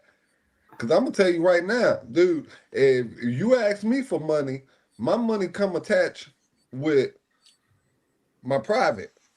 You know what I'm saying? There's a string there. You know what I'm saying? So when you start pulling on my money, that's what you're pulling on. You know what I'm saying? And if you ain't willing to take it to the bedroom, don't ask me for stuff. You know what I'm saying? Because I'm old school like that. Back in my day, bro, if you wanted a ride from a man, you had to give up some booty. Am I lying? Did we not have the same? Yeah, they had that old saying, cash. Gas, what was it, gas or I come from that generation. All right. This new generation, they nice to you. They'll take you out. They'll buy you $300 dinner. They'll do all that stuff for you. Us old players, nah, bro. We don't do all that. We don't do all that. We gonna get some tacos set up at the food truck, like I said, $5, $10, that kind of stuff. And then later on that night, if she like me, she gonna smash. If not, she gonna dash. But you only out some tacos. You know what I'm saying? Dude, this is the world that we operate in. And Crystal could shake her head all she want. You know what I'm saying? But this Crystal, is get in on this. This is the dating world as is. It ain't my dating world. I'm sorry. It ain't my dating world. Hey, I'm sorry that you single like me. We got to deal with this foolishness. You don't know my life. You don't know my life, bro. You don't know my life. Don't do that. Okay. Don't do that. You don't know my life, bro. All right. Well, you keep on with your high horse, and we still gonna be playing on the same field. Because single and single. my lady parts is Single not and for single. sale, buddy. It is not for sale. I don't know why you think it's for sale, and you think $20, $100 is supposed to purchase my lady parts. You have lost. Tell him. Yes. Yes. That does not how that works. Listen, That's not how that Crystal, works. I wouldn't And come you are not within old school. 20 feet You are of not you. old school because old You school know. men that I know were gentlemen. That's who they were. I don't know who you are. And see, this is exactly why when we talk about the type of men that I would be dating, it would not be men that move like that. Because listen, I am not a whore. I am not a thought bucket. I am not spreading my legs for no gas. What is wrong with you? For a ride? Are you kidding? Are you lose your mind or something? Okay, that's why grandmama was married and you ain't. Some You know what tacos, I'm saying? and that means I just spread my legs for some tacos? Hey. Oh, please, sir, Hey. listen. As my dear, wonderful big sis Celeste said, listen, I will go out. We can go out, and I usually wherever we go, I can pay for my own meal. Okay, Yeah, I can afford to pay for congratulations. my own meal. But let me tell you how it works. Okay, Congratulations. if you want to be, I saw a bunch of girls, and now I understand why all these girls were having these conversations. There was all these rooms, these panels that were saying things that were, if you can't afford to date, we don't want no men that are on this celibacy. And I'm like, what are they talking about? What do they talk? I had no idea what they were talking about. Now I get it, because at the end of the day, again, my lady parts is not for sale. I like, if I wanted to do that, I would have an OF page and I would be banking $350K plus for that. If I wanted to do that, if it's for sale, I'm not going to be sitting. That's why these women ain't got rings, Wise. That's why these women ain't got no rings, bro. Because everything that come out their mouth is, let me tell you something, bro. Let me help you. Let me help you, bro. Crystal has turned down. That's why they ain't got no rings. Listen, Crystal has turned down 7 proposals because you want to know why? Because Crystal said, I only want what God has for me. I don't want one of the muck that sits down here and thinks that my lady parts is for sale. Okay, what kind of woman do you think I am? Delusional. Then you delusional. Like, what kind of woman do you think I am? Because to me, with that statement you just said, you just classified yourself as insane. You don't understand who God is and what He created us to be. Saying, you don't that's understand what you just classified and that is yourself why you're as sitting here insane. Listen, Because, bro, I pray to God every night, and not one night in my life has God ever talked back to me. Let me tell you something, bro. On God to tell you, hey, check this out. Open your Bible. Bro, he has all that. 7 guys, Tyrone's your guy. Girl, you delusional. You better pick word one. out your mouth, it has been about your thirst and hunger for the booty. Now, let me explain something to you. You ain't hear me speaking like that because I am good. You see, this is what happens. This is what happens when you are so hungry and thirsty for the booty, and then you want to sell, you want to purchase the booty. Listen, there's a place called Onat. No, I can direct you to Onat. Onat, you can purchase as much booty as you like. Okay, that's all I'm waiting for Wise to say right now. Y'all are wilding. Wise, I tell you right now, one thing I've learned about Wise is this. All the time I've watched Wise, anytime Wise says interesting, next time, he's saying that you're lying. I tell you, okay, to find me a husband. I figured that out about Wise. All you right, heard me, Wise? Yo, don't bring me into this, man. Don't bring me into this. Wise and go. Do not. Interesting. Because, dude, any woman in the chat, okay, 7 proposals, you ain't flexing. 7 proposals. You got women out here dying to find a man. You got women on here commenting in the chat I don't understand about a man, and you sitting up here. Hold up, you sitting up here saying you had 7 proposals. That's what you said. 7. Yes, I did. Yes, 7. I did. Okay. Yeah. So 7. Why? So none of these 7 guys were good enough for you. No. All right, because God personally did not whisper into Crystal's ear, because apparently can't nobody else hear God but Crystal. Okay. The difference is I actually trust God. Bro, I actually trust God, and I have a real relationship with God. You don't know who God is, so I would advise you to stay away from talking about God when you don't stop know puffing him. your chest out, because I'm gonna call BS on that one. Ain't no 7 proposals. Okay, any woman in here had 7 proposals from 7 different men. They would have picked one. No, Okay, no, now I no, ain't no. trying to hear that. Because I ain't again, trying to hear that. And because shame on you again, for coming in here and bro, flexing let me like tell you that. something. Let me say something to you. Because there is nothing wrong with being single. There's something where people Okay. seem to think that singleness is some kind of curse. All right. Singleness is not a curse. Singleness is a time where you are working and doing what God has called you to do. And if he calls you and chooses you to be in a place of marriage, then you will be in a place of marriage. I am not in a place of marriage. I have work for the kingdom in my single state that I need to do. And I'm not just going to tie myself up with somebody because some of these men that did propose to me, I've seen what their lives look like. They got mad. women Stop like talking, Crystal, bro. Stop talking. Stop talking. Stop. I have seen what those marriages have looked like. I've seen them out here cheating on their wives. I've seen these things. So why was I? Because I'm so desperate for somebody, I would take anything. Hold up. Absolutely not. I'm not going to do that. I'm not going to sit around I'm and not buy gonna that do because that. nobody's life is perfect on this planet. You trying to say Who you want the said most about perfect perfect? relationship Bro, ever who to said about exist in perfect? this life. Who And said those about don't perfect? exist. People get cheated Bro, on. who People, said about all that perfect? stuff happens in this No, life. it's called Okay? God We're ordained. human. We Again, ain't perfect. God Okay? ordained, Jesus bro. Christ had to die for everybody's Bro, sins because we bro. not perfect, but Crystal out Again, here looking for perfect. you know what? Man, You're right. listen, you can Jesus miss died me. for our sins. But your You can problem miss me is, with all let that me tell you perfect what your stuff. problem is. Okay, You are one of those people that we call a your grace problem abuser is because gonna you think be because your God problem is died gonna for your be sins, 10, you are free 15 to years. talk and behave the Women, way that you do. women like But no, Crystal you're don't not supposed understand. to. Okay? Women like Crystal don't We understand. gotta have I'll one read at a some of time. those. We got one Hold one up, at a Wise. Let time. me say One at this. a time, Let me guys. say this. One at a time. Women like Crystal, okay, they feel young forever, okay? But what they fail to Why does he talk realize about is me when he this, knows me? okay? No, he Your doesn't. ability to get a man depends on your youth and your beauty. And let me tell you, with every day that goes by, to I all the get women better. in the chat, I get listen to better. this, I get better and with age. listen good to this. I get Okay, better every with age. day that goes by, life and gravity is stretching you apart like a Stretch Armstrong.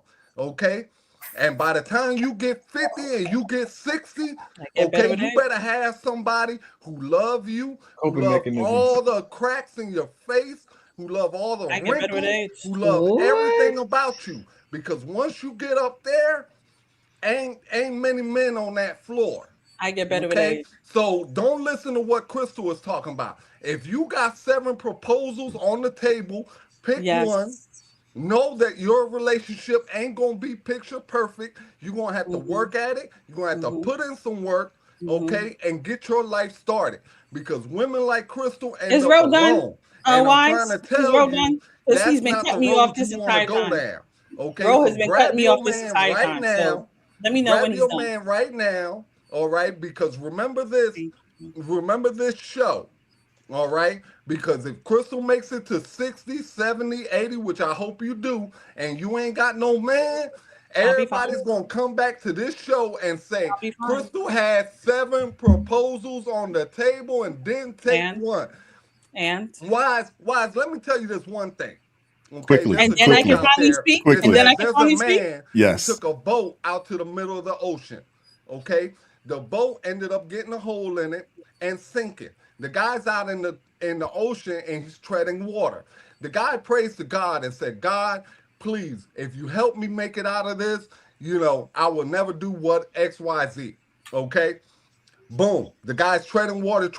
Little fishing boat pulls up. Says, hey, man, you need a hand? The guy says, no, God's coming.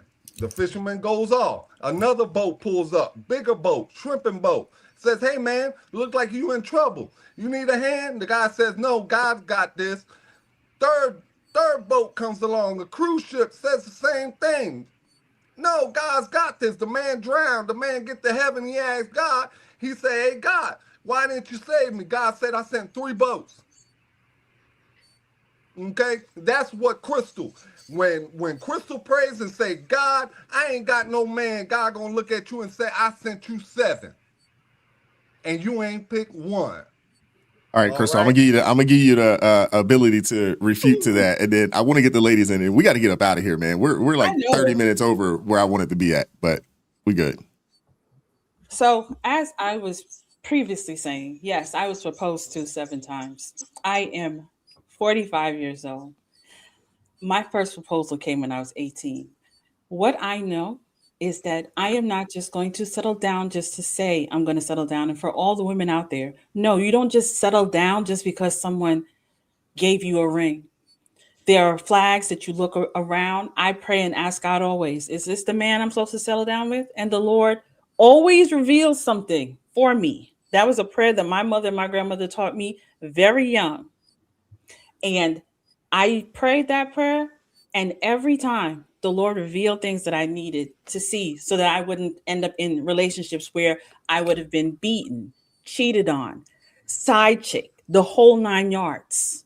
So for me, it is better to be single and wait for the right person that the Lord has for me. And now that I am in the place that I'm in with my relationship with God, I am in a better place for that.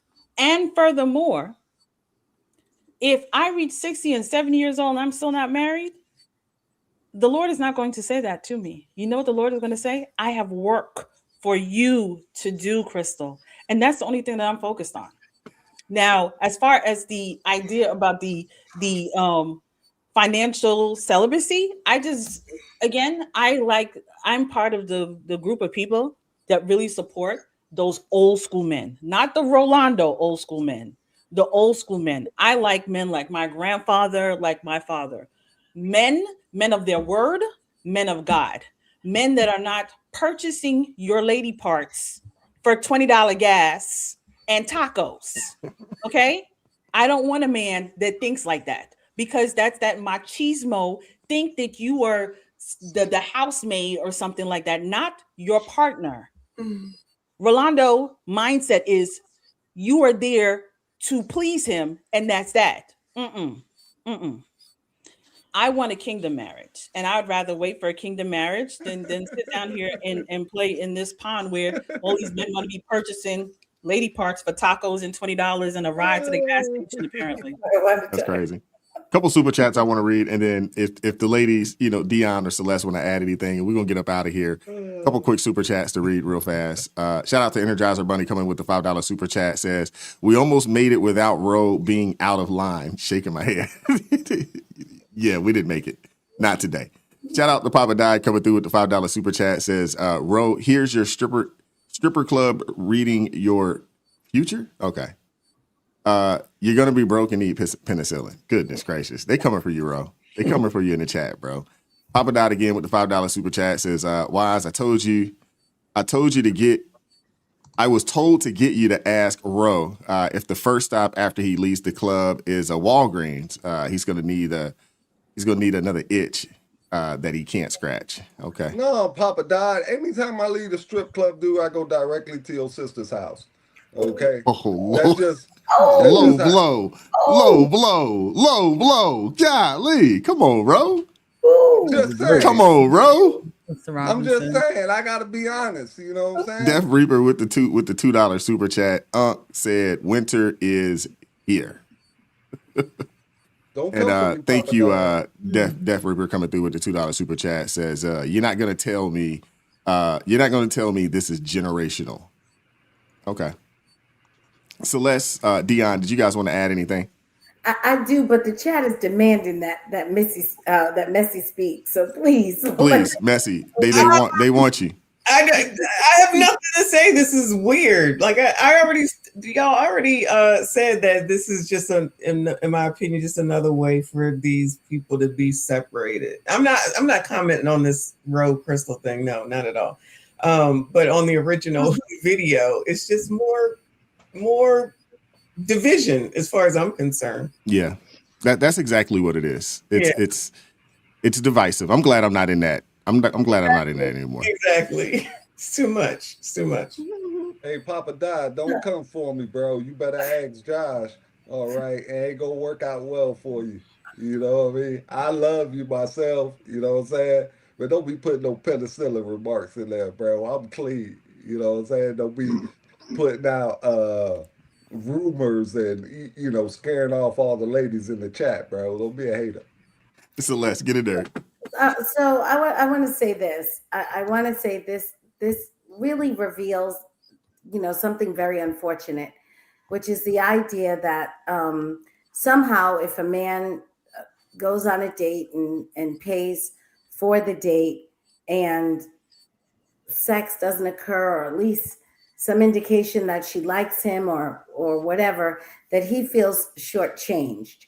And I feel like this. I personally, if a man wants to be financially celibate, I guess as they're now calling it, that's perfectly fine with me.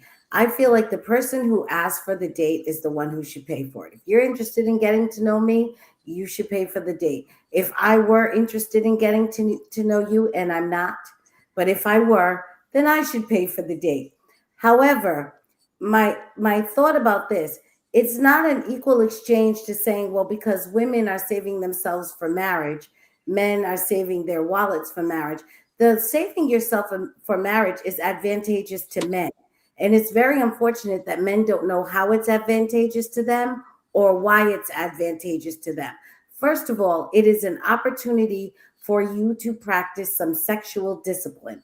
I believe I said this last week or at some other point on this show. Most men do not know what it is like to say no when it is offered. Most men, most of the time, they have an offer. They take the offer. If there's a woman that's willing, they take the woman that's willing. That's number one. But there's another reason that very few people know, which is the fewer partners a man has before sex, the more satisfaction he feels in marriage. So what you're actually doing is ruining your ability to enjoy your wife when you finally do have a wife. It's so there is real reason why both people, both men and women, should restrain themselves sexually before marriage. And if you need to restrain yourself financially before marriage, that's perfectly fine. I think if you're just dating someone, I really don't care what happens in the dating sphere, because I don't think the dating sphere leads to anything or really is about anything. But if you're courting someone, you can restrain yourself financially. But when it is time to actually be serious and tell that person, listen, I want you to be my wife, then you're going to have to financially disclose. You don't have to spend money on you now, but I'll tell you, I will need to know your entire financial outlook before I'm willing to say I do. So you can know mine as well. I got a question for you, Celeste. So if you're paying for the date, right? Let's just say you're interested in a man, right? And you're and like you said, you'll pay for the date, right? Am I right on that? Okay, so if you pay for the date, and let's just say you meet an 8 like me, okay, and you want to take me on a date, you know, I'm a high end, you know how I feel. I already told you about this, you know what I'm saying? You're gonna have to put out for some steak and some lobster, you know what I'm saying? But at the end of the night, you're gonna be expecting some booty or what? Absolutely not. Oh, okay. Well, listen, next time I'm in your area, can we go out for steak and lobster? I'm not interested in getting to know you. Come on, come on now. Hey, Rolando, you get shot down left and right today. They on your head today in the chat. The ladies, you done got under the skin of the ladies. They on your head today, bro. I love Rolando. I love Rolando. It'll help the reputation. You know what I'm saying? But what I'm saying is, if you're interested in getting to know a woman, then it is your job to, one, ask her, and to ask her on a date or ask her for her time. Now, whatever that means to you, I don't think that means that you go to the top restaurant and all of that. But the fact of the matter is, you should pay because you asked her, because you're the one that's interested. If she's interested in you, then she should ask you. And if she does ask you, then she should then pay. That was always my rule of thumb. If you call me and ask me, hey, what are you getting into? You want to go out? I just assume that you got it. And I'm just gonna ask. I'm like, hey, you got it? This is crazy. This is crazy. Out of 100 dates, how many of them are initiated by women to where they ask the man to go out with them? Because we're not interested. Well, I've had a few. For me, I've had it happen. You know, in my single days, I've actually had a multitude of women reach out. But you see, nobody has an answer. Out of 100 dates, how many of them are initiated by women? Probably one. Because it's because they are used to. I think it depends on the man. I think it depends on the person. It depends on the man. Got no Let me tell you something, Spaces. That's the reason why they don't approach, bro. It's not Women because got of social zero training. game. It's not because of social training. It's actually biological.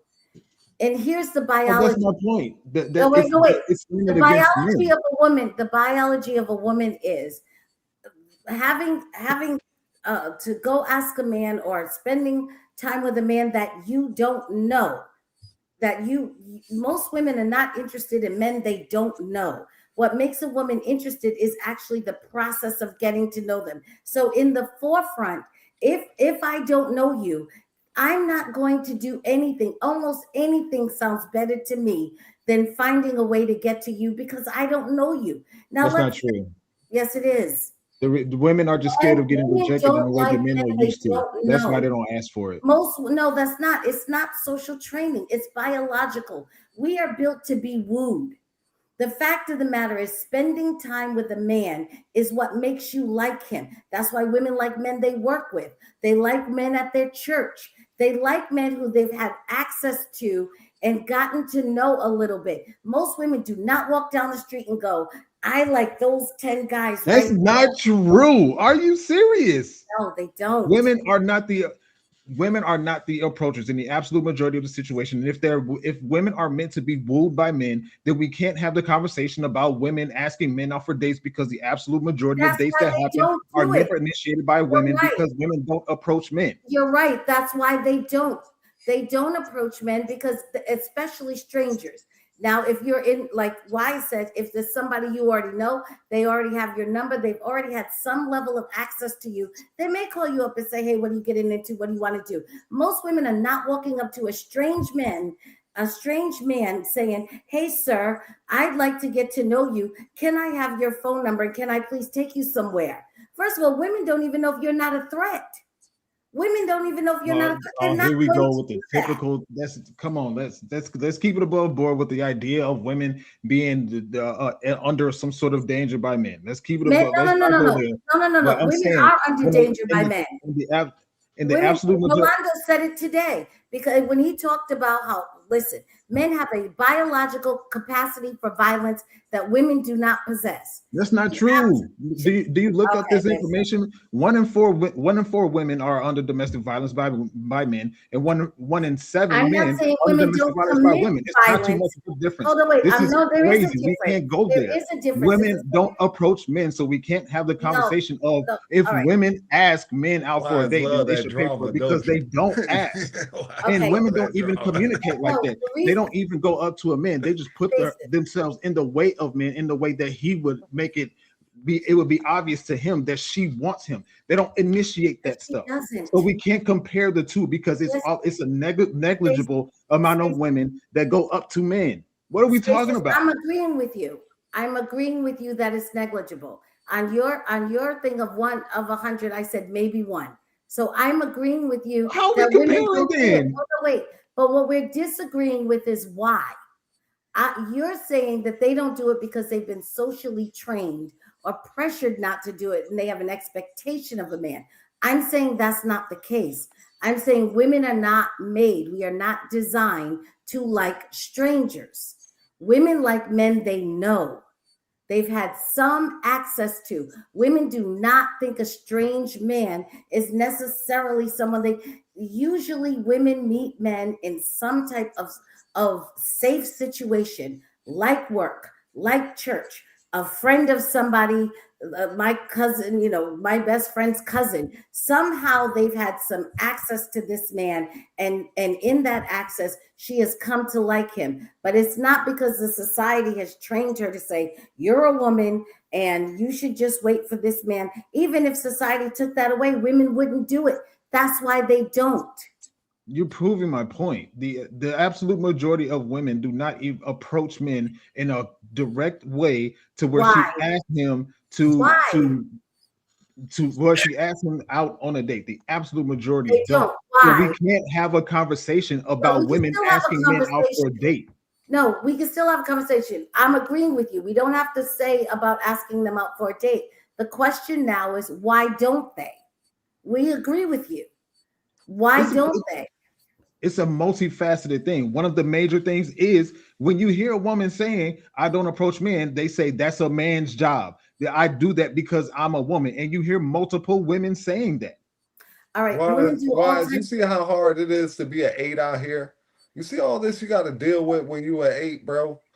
You know, all these arguments. I don't think that the reason is because they solely think it's a man's job. I think that they're not doing it. There's not many women that sit in a room, any room, and think, I want to go talk to this strange man. That's just a cold, I'm gonna walk over to him and say, hi, can I ask you your name, blah, blah. Women are not, they don't like you that much without knowing you to do that. No, I don't know if I agree with that. Men like women that much because men are sexually attracted to women they don't know. Women are not sexually attracted to men they don't. Very few not that true. They don't know. Okay. Check this out. Let me ask you this. If at a Chris Brown concert, it's absolutely majority women. Mm-hmm. If it were possible, how many women could Chris Brown in that one night smash? Maybe at least half or more. That sounds like a lot of women. Yes. So it's like, yes, women are in the same way. No. Here's they the just difference. don't do it. Here's the difference. No, wait, here's the difference. Different sides of the same coin. Here's the difference. There's a difference between the women who think they know Chris Brown. They think they have access to him because they've heard him talk in interviews. They've watched him. He has come into their life and through his music and his personality. They think they know him. That's very different than someone sitting across the table in a restaurant that they have never known before, never seen before. No, I disagree. I disagree because you haven't met my brother. And let me tell you, my brother lives the lifestyle of a Penthouse magazine. Okay, you ever read a Penthouse where it's like, yo, I was walking through the woods and I met the Swedish bikini team and they was out there picnicking. You know what I mean? Like he lives that kind of life. And I'll give you one story, but I'm gonna leave out most of the story because you know it's an X-rated story. But my brother-in-law didn't believe me. He took my brother bowling with him, and let me tell you, he found out. He met a girl at the bowling alley, and next thing you know, they was doing the do, you know, in the back in less than 5 minutes. I'm not saying that doesn't happen. I agree. I agree with Spaces. I'm not saying women know. Within 5 minutes, I'll bang this dude. Listen, I'm not saying it doesn't happen, but you yourself remember when we said that you had most 90% or 80% of women chasing 10% of men. Your brother is in that 10%. I believe you told me you had 7 brothers. This is why you only have one that you have that story for. I have several who fall in that category. Listen, I told you, Celeste, we got 8s running all through my family. Okay, we raise all types of anarchy in these women's lives. Okay, we break hearts all across this country. Okay, y'all are a trip, and the territory of Puerto Rico. Okay, this is how we get down. Okay, I'm saying you all think of women as something different than we are. And the truth of the matter is women generally are not sexually attracted to strangers, which is why they don't approach strangers. Men tend to be sexually attracted to strange women, which is why they're willing to approach strange women. And that's not because of social training. That is biological. Couple super chats I want to read real quick, and then we're going to get up out of here. Shout out to TD Tellum with the $10 super chat. Says, that's why men should stop going on dates for intimacy. That should be focused on before there's ever a date. Let that woman know up front so there's no misunderstanding. Okay, appreciate you, bro. Shout out to... Is it Rayshawn Cross coming through with the $5 super chat? Says, Ro, you're right. Women out here want a traditional man, but they not traditional themselves. They have hidden agendas. Okay. All right. Yeah, they have a hidden agenda.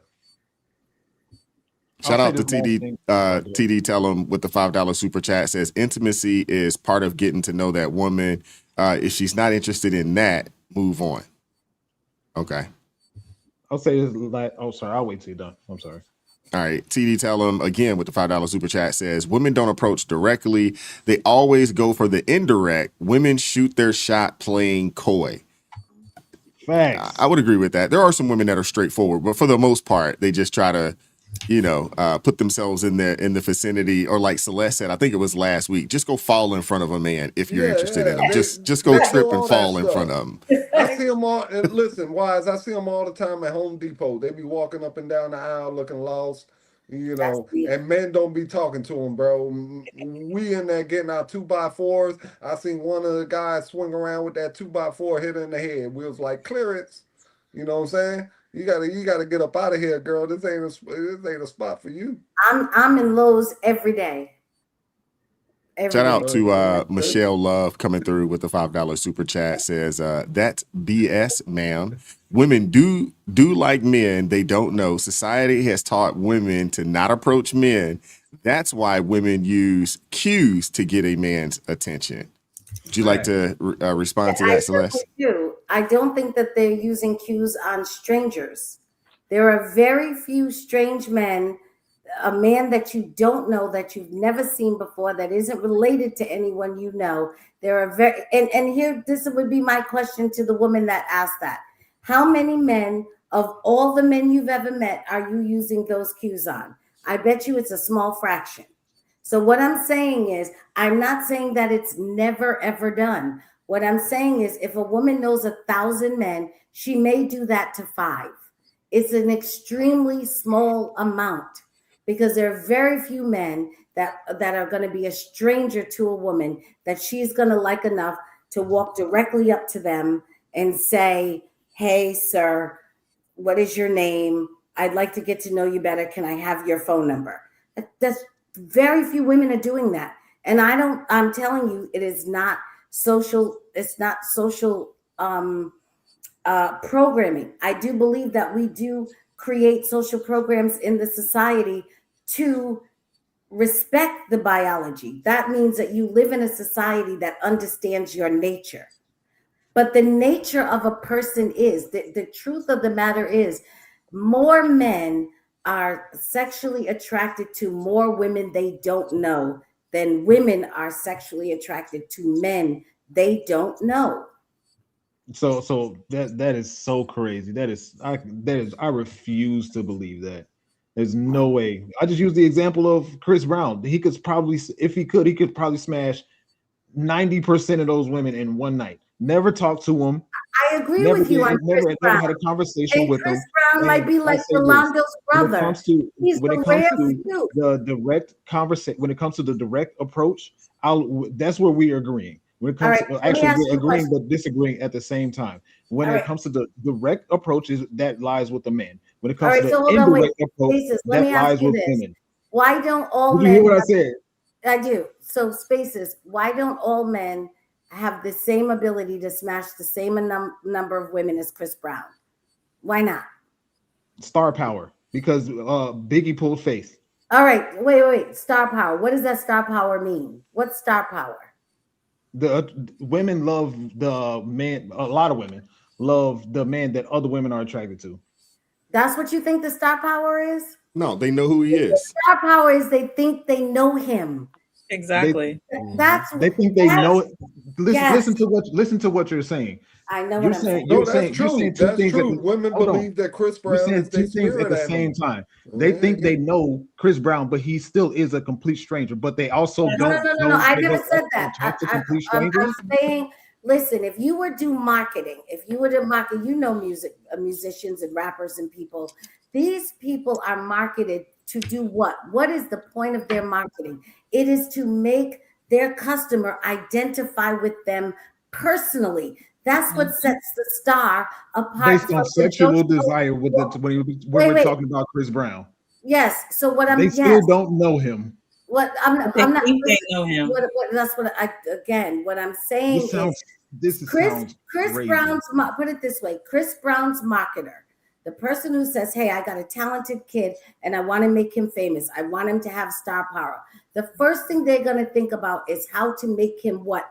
Relatable to who? An audience. If Chris Brown has an audience of women, they want him relatable to those women, and they're going to market him that way. So those women have desirable, relatable. Those women have either way, they don't know him. all right, they may not, but they have a level of comfort with him that they don't have with the guy sitting at the next table in a restaurant. They think they got to get up on stage. Celeste, can I just get Spaces this? Can I just get, maybe this might help, Spaces. There are young women in like teen years into the early 20s that are in love with, and like they have, like they're in love with anime characters, because the character, they feel like they know this character. And this is a very real thing. You can go look it up. They actually are in love with these men because they think they know him. They don't actually know him, but there's something they think they're relatable to them. It's just like they're in love with the people that they see on Avengers. They think they know Quicksilver. Like that is what happens. That's what Celeste is saying. So they see Chris Brown. When Chris Brown is singing, they really think Chris Brown is singing to them. When he winks, he's winking at them. This is what it is. So a woman is thinking that we are here. We know each other. That's all she's saying. A woman usually is not sitting around here. Yes, she may see a man and think he's attractive. No one is taking that away. Sure. But what we're saying is they're not approaching, because usually that interest where they're liking somebody is usually because they know the person. So in mixed crowd, they don't know him though. That's what I'm trying to say. They are. So basically, if you and me and you had a brother and we're all hanging out together and I'm around your brother all the time, and then I'm like, oh, I actually kind of like his brother because I got a chance to be around your brother, and he kind of, like, I kind of know him. I don't know him, but I kind of know him. He's familiar to me. Yes. That's what she's saying. Familiarity. Then she spends too much time around him, then she puts him in the friend zone. No, it is about it's in the same in the same wavelength as the whole physical attraction. Women look at men in the same way that men look at women. They just don't admit it. That's not true. We're not even biologically capable of that. All right, you need to tell me. We talk about looking with your eyes. What physiology allows women to think about men the same way men think about women? Because I can tell you the physiology that doesn't allow it. We're not biologically capable of it, especially healthy women. Now, damaged women who have had severe abuse, I'm not talking about that. But other than that, regular women are not capable of that. We don't even access our visual cortex in the same way. We're not capable of thinking of you sexually that way. Some differences. A couple more super chats I want to read. Shout out to TD Tellum coming through with the $5 super chat. Says when a woman is feeling a man, she's going to feel very safe with him. It never fails. Okay. Yeah. Thank you, TD Tellum with the $10 super chat. Says don't take this seriously. Women have to play on the low like this because most men can't handle the truth of why they move the way they move. It's nothing personal. It's just how they move. Okay. All right. Yeah. Thank you, Death the Reaper with the $5 super chat. Says respectfully, it's all Slordom, all 2025 going into 2026. Okay. Shout out to Frederick Howard with the $5 super chat. Says men control your meat, money, energy, attention, and time. The acronym MEAT, MEAT. I like that. Money, energy, attention, and time. I like that. That's good. I don't know where you got that from, but I might have to steal that one. I like that. He made that up in the car. That's pretty dope, though. Wherever he made it up at, that's pretty dope. No, I've heard that before. It comes from Coach Greg Adams. That's from Coach Greg Adams? Okay. Yeah. It sounded familiar, but I do like it. I like it. Money, energy, attention, time. I like that. Shout out to Dwayne Lee with the $2 super sticker coming through. Thank you very much. Shout out to Rayshawn Cross with the $5 super chat. Says, hey, Wise, I love your show, bro. I would love to be on your show. I have a voice that needs to be heard. Shoot me an email. Shoot me a message. We'll give you a shot. We gave Rolando a shot. Look how that's working out for us. I'm just messing with you, bro. I'm great for TV, Wise. Listen, I'm great for TV. You know, bro. You know you my brother. I rocks with you. I rocks with you. Shout out to TD coming through with the $7 super chat. Says the point is that if that woman is feeling the vibe of that man, then in her mind she knows him. She's gonna move like she does. No star power needed. Okay, thank you. And with that being said, I appreciate y'all, man. Again, every time I say we're gonna say a stereotype, I got to stop this. This is ridiculous. Every time I say it, here we are at 12 o'clock. And then Rolando, it's your fault, bro. It is always. Wise, let me just say before we leave, that guy who gave the last super chat, like the last 100 super chats, number one, we appreciate you for supporting the show. All right.